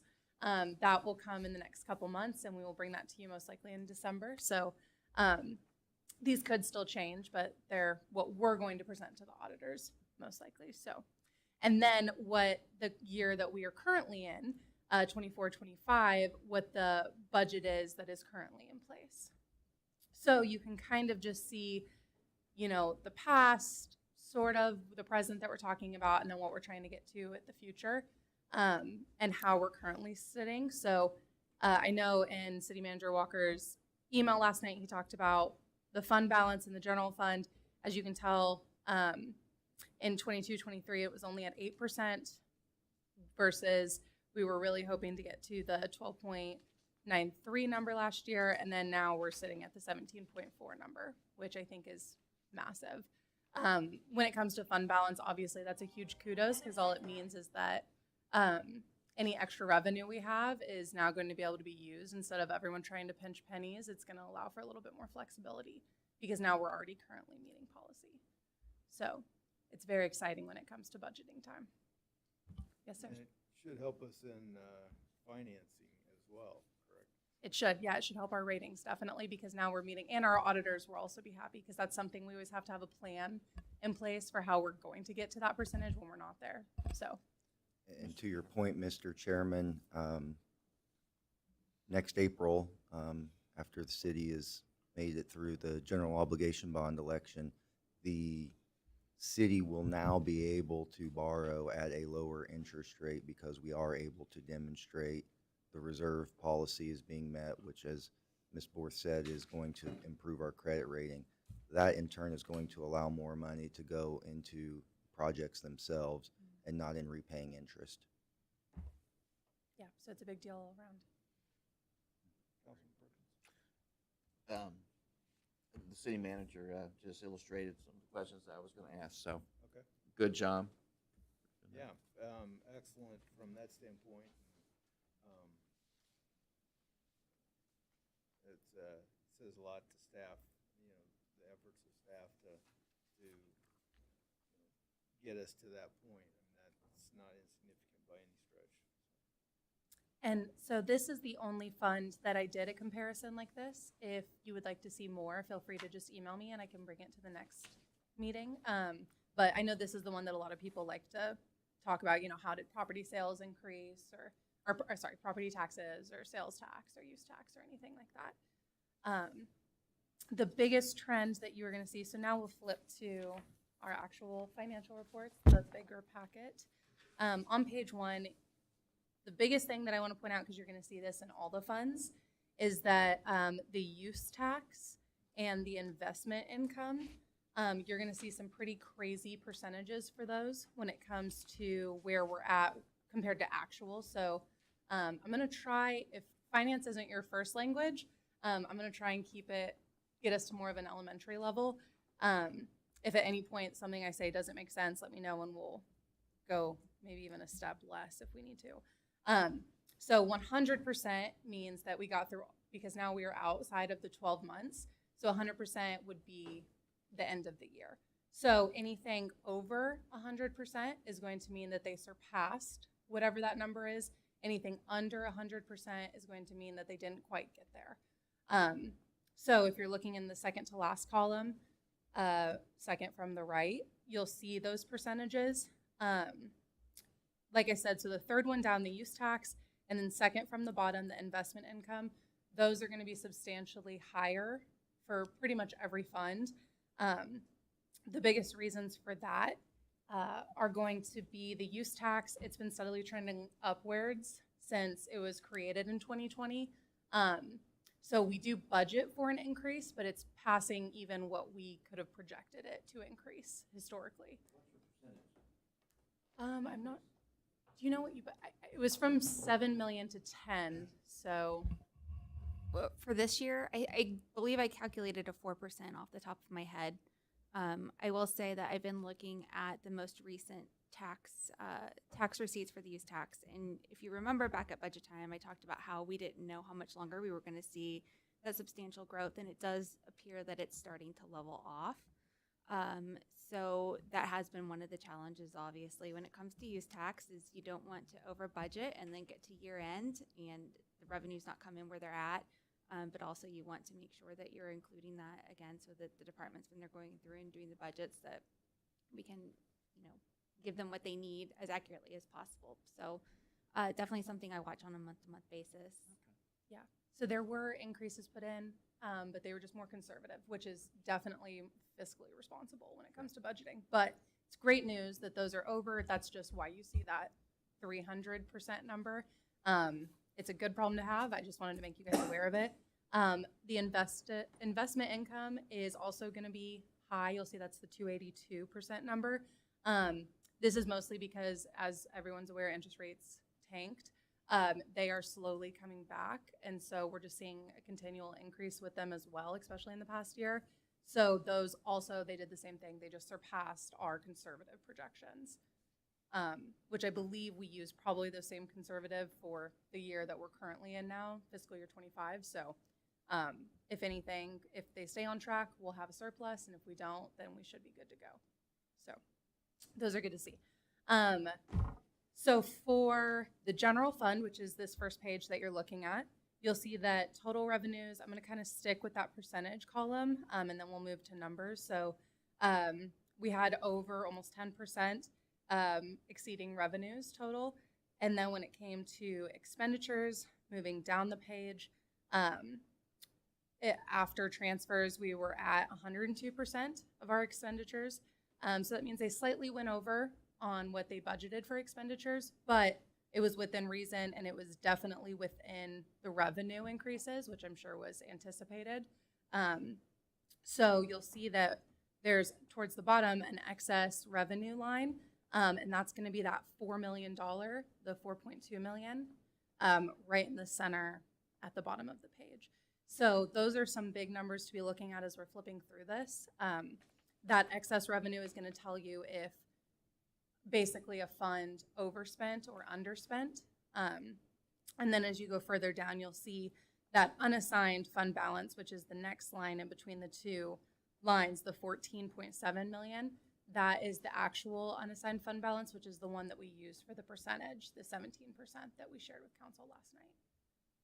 So those numbers are gonna, basically the format is gonna stay the same throughout this. I just wanted everyone to kind of be familiar with what we're looking at. Can you review the difference between restricted, committed, and assigned on the? Sure, I'm actually gonna field this off to Nancy because I think she'd probably speak on it better than I can. The restricted fund balance would be if it's an external restriction. For instance, we receive some money for the police department when they assist on like a federal case, and it's like a confiscated property, and then we get our share of it. That is restricted only for police department equipment. So it's an external restriction, so that's what's gonna be in that category. Committed would be more something that management has committed to. And then the assigned is gonna be encumbrances, outstanding purchase orders, and all of that kind of stuff at year end is assigned. Yeah, so money we're expecting to spend but haven't spent yet. So that's how we'll get to that total fund balance number at the bottom. We don't necessarily like to use that number just because those monies are assigned, essentially. So that 14.7 million is the one that we like in finance. I'm happy to walk through, as you'll see, every department, revenues and expenditures and all of the things seem to come in about where we would expect them, sitting right around 100%. So that means that we're budgeting pretty well, and then departments are staying within that budget as well. Any questions on the general fund? This is the most important one, I know, so the others will fly by a little bit more. Not yet. Not yet. Okay. So on page 2, I'm going to move a little bit quicker now. This is the Street Improvement Sales Tax Fund. So as you'll see, based on those 107% and the 59%, and then moving down to the deficit of 1.5 million, the expenditures were over for this fund for this year. But if you look at the column for the total expenditures and other financing uses, they basically more than halved the budgeted expenditures they had. And so all they were planning to do was start using some of that fund balance. So when we're saying they're over, that's okay, because like we said, we need to start spending some of the fund balance on these. So even though they were 1.5 to the bad for this year, they still have an ending unassigned fund balance of over 13 million. So we still need to put in place some sort of a capital spending plan for this account. Well, I think there's plenty of opportunity out there. Yes. I wonder if we can spend it. Yeah, I think Zach's excited, so yes. I think to some degree too, we've had a challenge getting, getting work done, correct? Yes, manpower issues and materials have been problematic, but that does seem to be easing some, and there is planned spend down for those funds.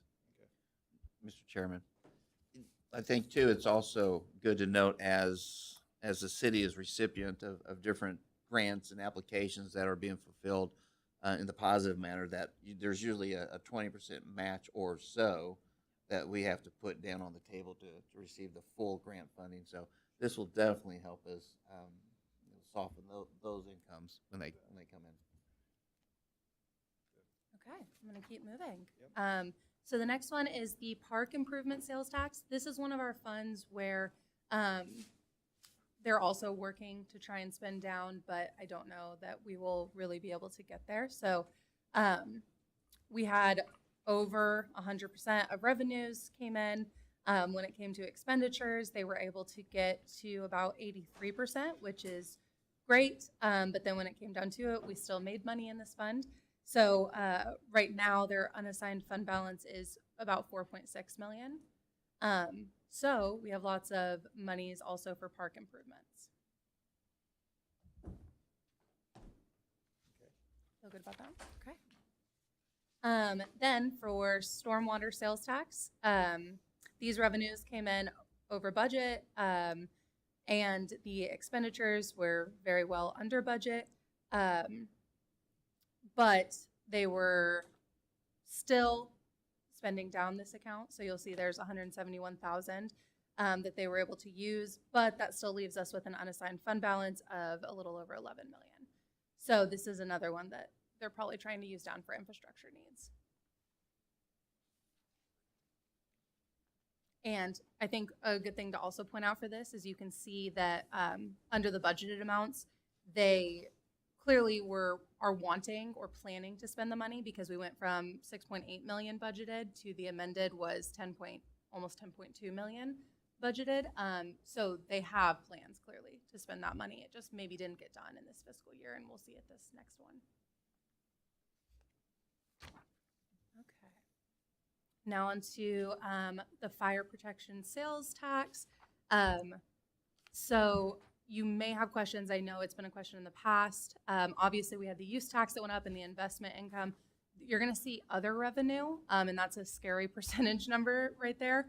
That was the sale of fixed assets. So that money went into this account for revenue.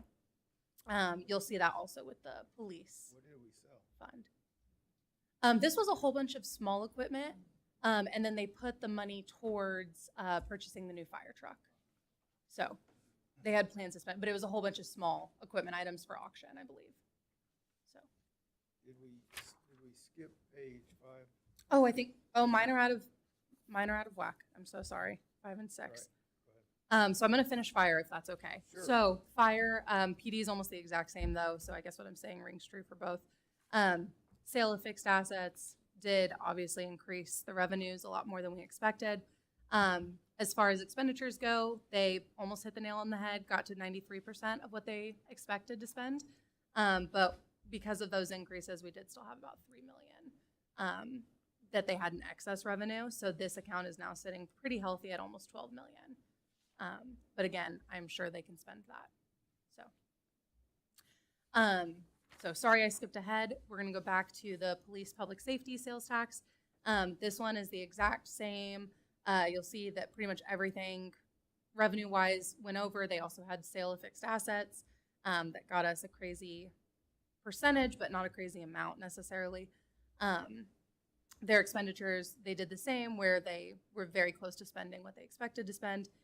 And they actually overspent the revenues by a little over $1 million. And so now their unassigned fund balance is sitting a little over $2 million.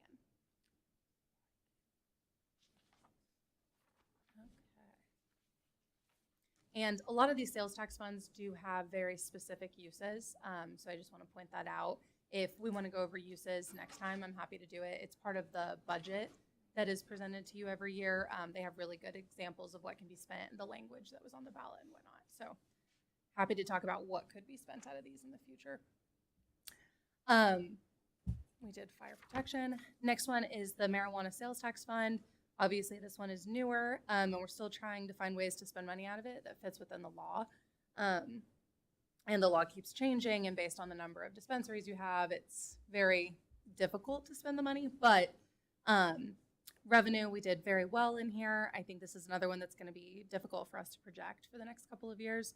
But that's a good thing because Melissa definitely conservatively goes about that. The excess revenue is a little over 200,000, which made our unassigned fund balance relatively healthy for this fund as well. So, We said that this was gonna go towards police, right? yes. And they did start spending it. So we planned to spend 15,000. They spent roughly 30. And I believe community development, I'm not sure what they're doing with that money, but they spent some as well. that It's wasn't the originally Justice Center master planning exercise. budgeted. Yep, there we go. Gotcha. That's what I thought, so. So this may be an account where we don't budget a lot to spend, but then as they're finding ways to spend it, you'll see it come out. Okay. Animal shelter, this one, they hit revenues right on the head, essentially. Expenditures were around 81%, gave us about 162,000 in excess. Unassigned fund balance is sitting at almost $500,000. They were over with their revenues as well, but that is a good problem. Then we have the police use tax. So there are two different police taxes. And again, what they can be used for is very slightly, but this one, they are pretty good at budgeting and spending for this account. So it hit almost right on, and now we have our unassigned fund balance at about $5 million here. But if you look, they got very close, which is difficult to do.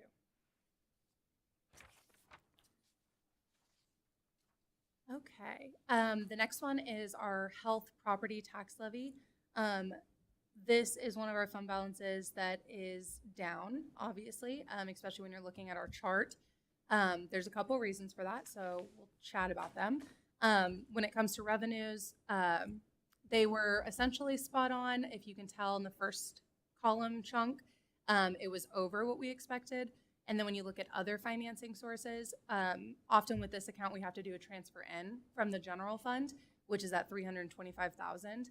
Because they have had fund balance and we were able to use that this year, we have not had to transfer that money in. So that 325 has gotten to stay in the general fund, which is not a bad thing. It's just why this account looks a little different this year. So you can tell with expenditures, they did slightly overspend, which led to a deficit in excess revenues, but we still have a little bit of a fund balance. This one, you may see a change when it comes to the audit. We may end up moving money over. So, is there any question on this one? I know it's probably the first one we've talked about that's not as healthy as the others. Okay. And this is one that they do a great job. They know exactly what they can spend it on, and they do it every year. So, the next is the Parks and Recreation property tax. You'll see again, this one was over in revenues by about 9%, almost hit 100% for their expenditures, but it still led to some excess revenue, and now we're sitting with an unassigned fund balance of about $587,000. The tourism fund, this is another one where they were able to spend it down a little bit this year. So revenues exceeded, but expenditures, they were able to spend almost $1 million over what they had budgeted. And so, or I guess 600,000 over what they had budgeted, slightly under what the amended budget was. So again, they probably have more ideas of how to spend this money, but they are still sitting at an unassigned fund balance of about 1.2 million.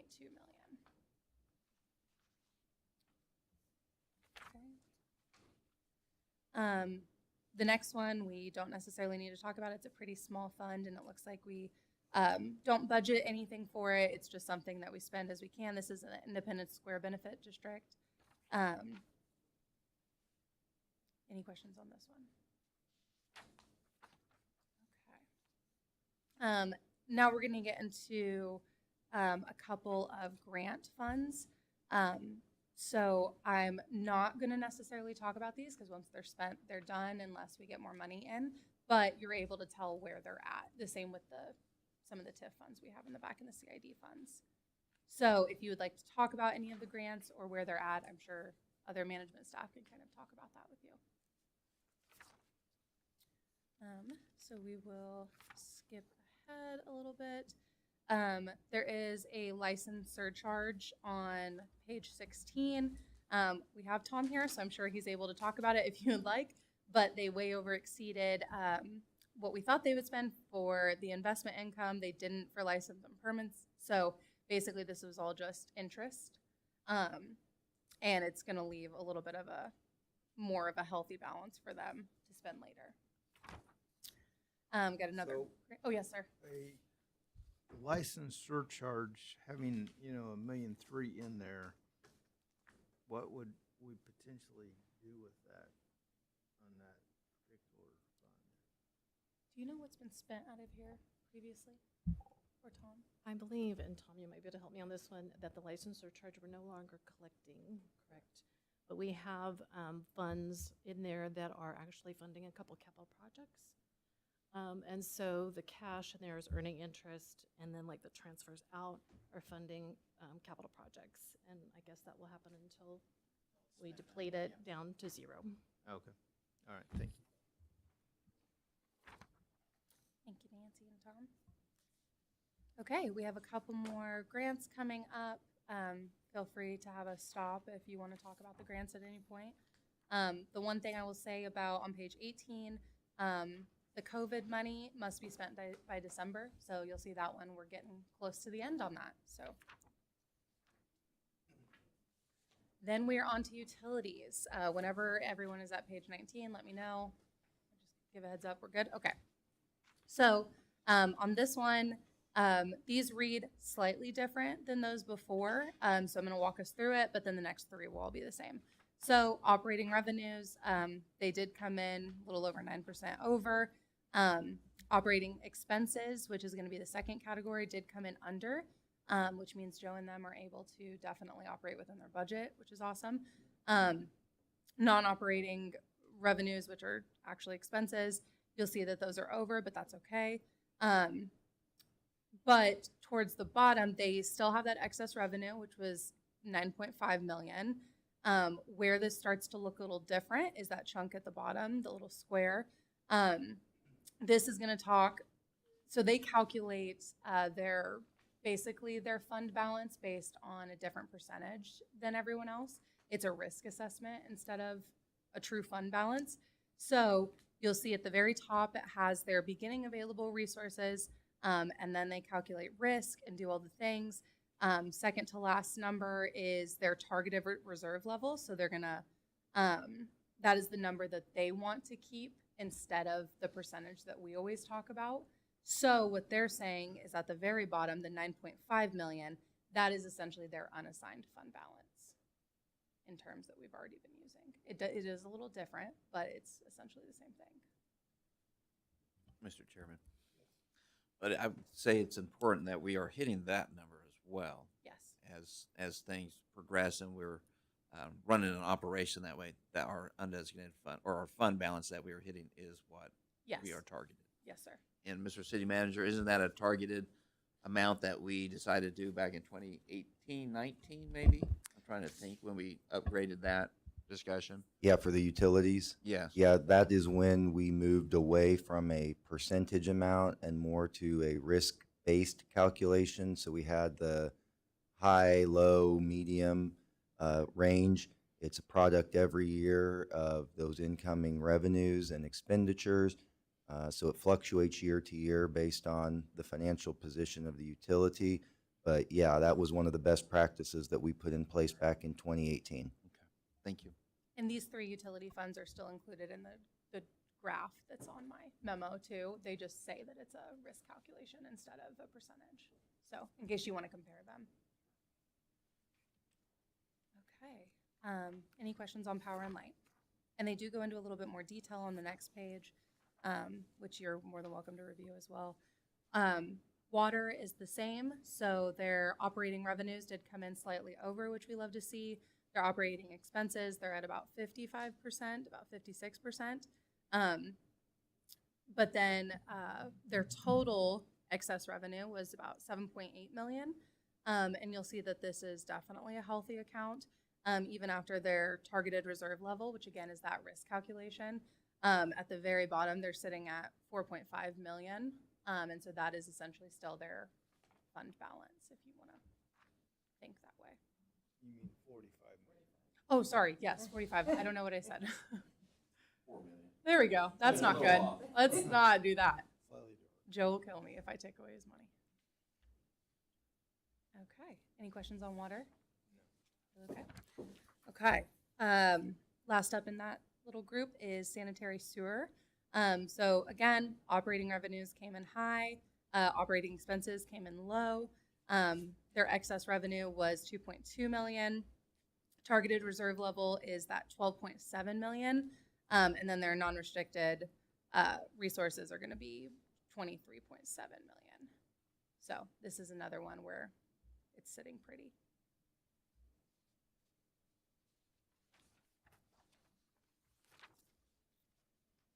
Okay, so that, I guess we'll flip through a couple of these, but the event center debt service, I don't think is one we necessarily need to go over. You're more than welcome to look on your own. But I'm happy to answer any questions. Central Garage would be our next one, which is on page 26.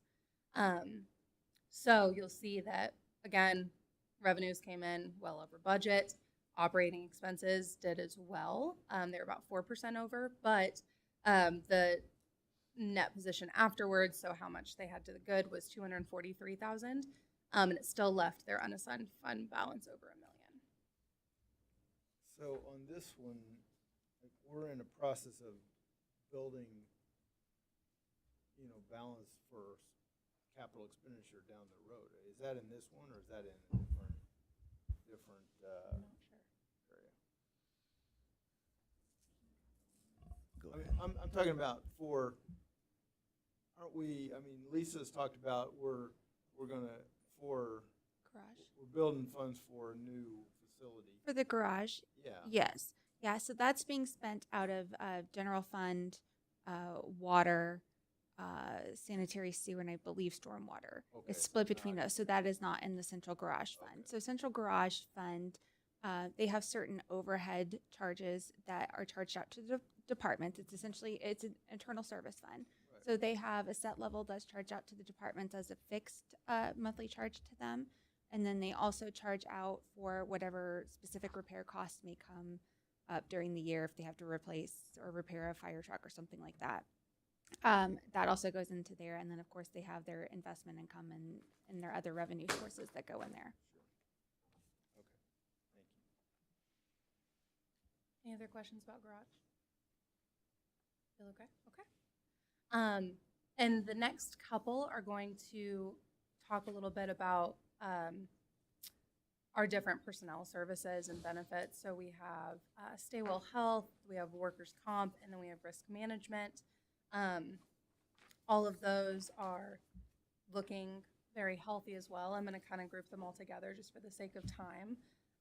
Workers' comp, I will tell you that the primary reason that it is so over budget, and quite honestly, we will probably always be over budget, and it's something the auditors bring it up every year, is because our claims far exceed how much that we are able to budget.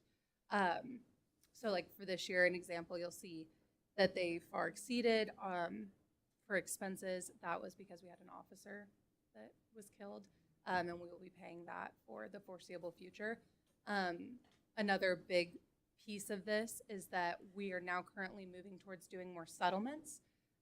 So when it comes to workers' comp, so then what will happen is we'll have less long-term financial impact and it'll be more short-term, because we have cases from many, many years ago that we're still paying on. And so if we just pay one lump sum, that's easier to budget than these random amounts every year that fall and that drop off periodically. So this is managed by this, as well as risk management, is managed by Charlesworth Consulting, which we just brought their contract forward to council. So they do a really great job. They try and keep us informed. This, unfortunately, that 8.5 million is not something that I believe we will ever be able to dig out of, or at least not in the foreseeable future. So. So is that something that we will at some point need to fund, in order, in order to have, I mean, the money's gotta come from somewhere, so.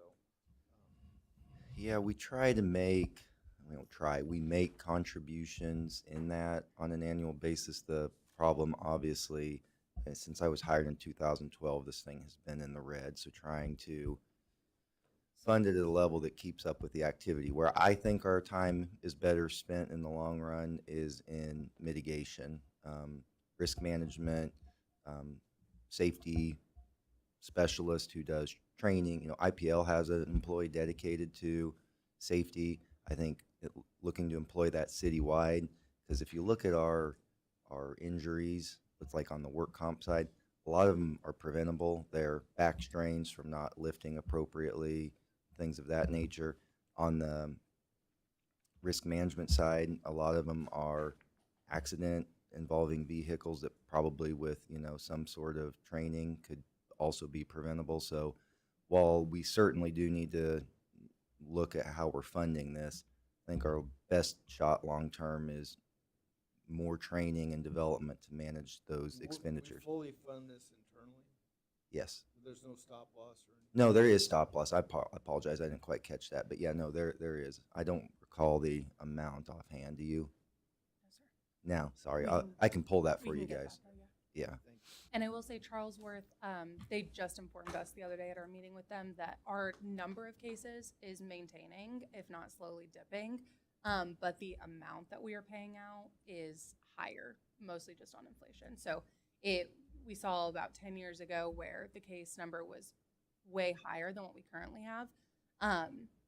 But then it dipped and now we're back up a little higher, but now it's dipping again. So we should be able to make more improvements to this area as that trend continues, hopefully, to go down.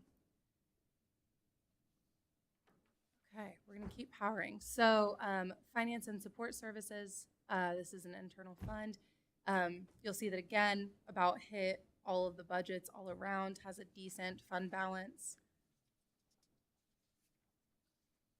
We have another debt service account. This now, we're getting into a couple capital funds as well. So all of these are looking healthy. I'm going to keep moving through the capital project funds. But if you have any questions about projects or anything, we're happy to go. I'm just probably not the best person to speak on all of those individual projects. Yes, sir. What NID do we still have left on the books? I don't know. Do you know the answer to that? What NID do we still have on the books? The Neighborhood Improvement District. It's okay if you don't know. We could get it to him later. Oh, for sure, yeah. I know we just recently, like this year, paid off the debt that was on there, but we have some special assessment type of billings that are still coming into there. So we need to kind of look at this fund and determine if now that we've paid off the debt, if we can close it out. Okay. And then it would go elsewhere. Yes. Good question. Was not sure. Okay, so the next couple are going to be your capital project funds. So we have streets, police, revolving public improvements, buildings, storm drainage, park, and then we'll move into CIDs. So up until page 37, these are all capital project funds. I'll probably give you time to review those on your own, and if you have any questions about specific projects, I could get with the department director, or we could ask them to come to the next meeting, if everyone's comfortable with that. Okay, wonderful. So skipping ahead to page 38.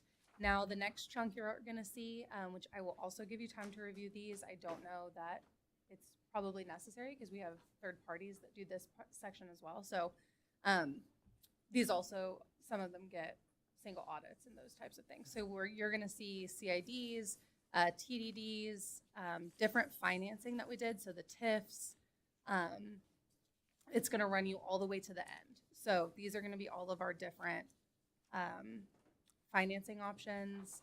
They do have the name at the top, so you can see what kind of investment they are and then what the name is as well. So that runs us all the way to the end. Those again get pretty specific, and I probably can't speak to the specific project, especially being new, but if you have any questions on those, we're happy to answer them between now and the next meeting. Okay. So, my suggestion on, both the financials and the reports that Andrew gave us is that we, as we review those, if we have, specific questions that we want addressed at the next meeting, that we email, Megan or Andrew, ahead of time, maybe copy each other, Yes. and, that way we're all on the same page, you know, moving into the next meeting.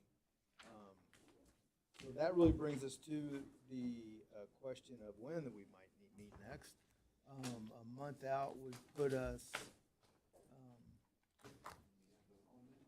yeah, that'd be, put us just past Labor Day. I'm out in September until the 12th. Okay. Well, then let's meet after the 12th. Yeah, 18th looks good to me. Anybody have any conflicts on the 18th? Kim's gonna shoot us because she's gone again during that time. I will be out at a conference, but I'm happy to cut it short and try and be back if that is the only day that works. When would you normally be back? I'm supposed to be back on the 19th, but I'm sure I can cut out a Well, day I early. mean, we could do it on Thursday, maybe, if that works for everybody. PUAB is here at 2:30. 2:30. They usually don't meet for more than an hour. We could do it at 3:30. I don't think it'll last more than an hour. I think this will be a shorter meeting. Is that, I'm looking around, anybody have any concerns about that? And if you would prefer to do Wednesday, Nancy's more than capable of filling my place. No, Whichever works I think we best. can let you be here, that way. I'd love to be if you'll That gives you have an me. opportunity to stay abreast, so, okay, so we'll shoot for 3:30 on the 19th of September. With that, anybody have any, and Lindsay, can you send us, or somebody can send us out, time, meeting invite for that? And, anything else before we adjourn? Anybody have? We went through a lot of material today, so we've got our work cut out for us, getting prepped for the next meeting, but that's good. So with that, then we are adjourned. Thank you, everybody. Oh, Mr. City Manager, anything you have before? No further reports. Okay. All right, thank you.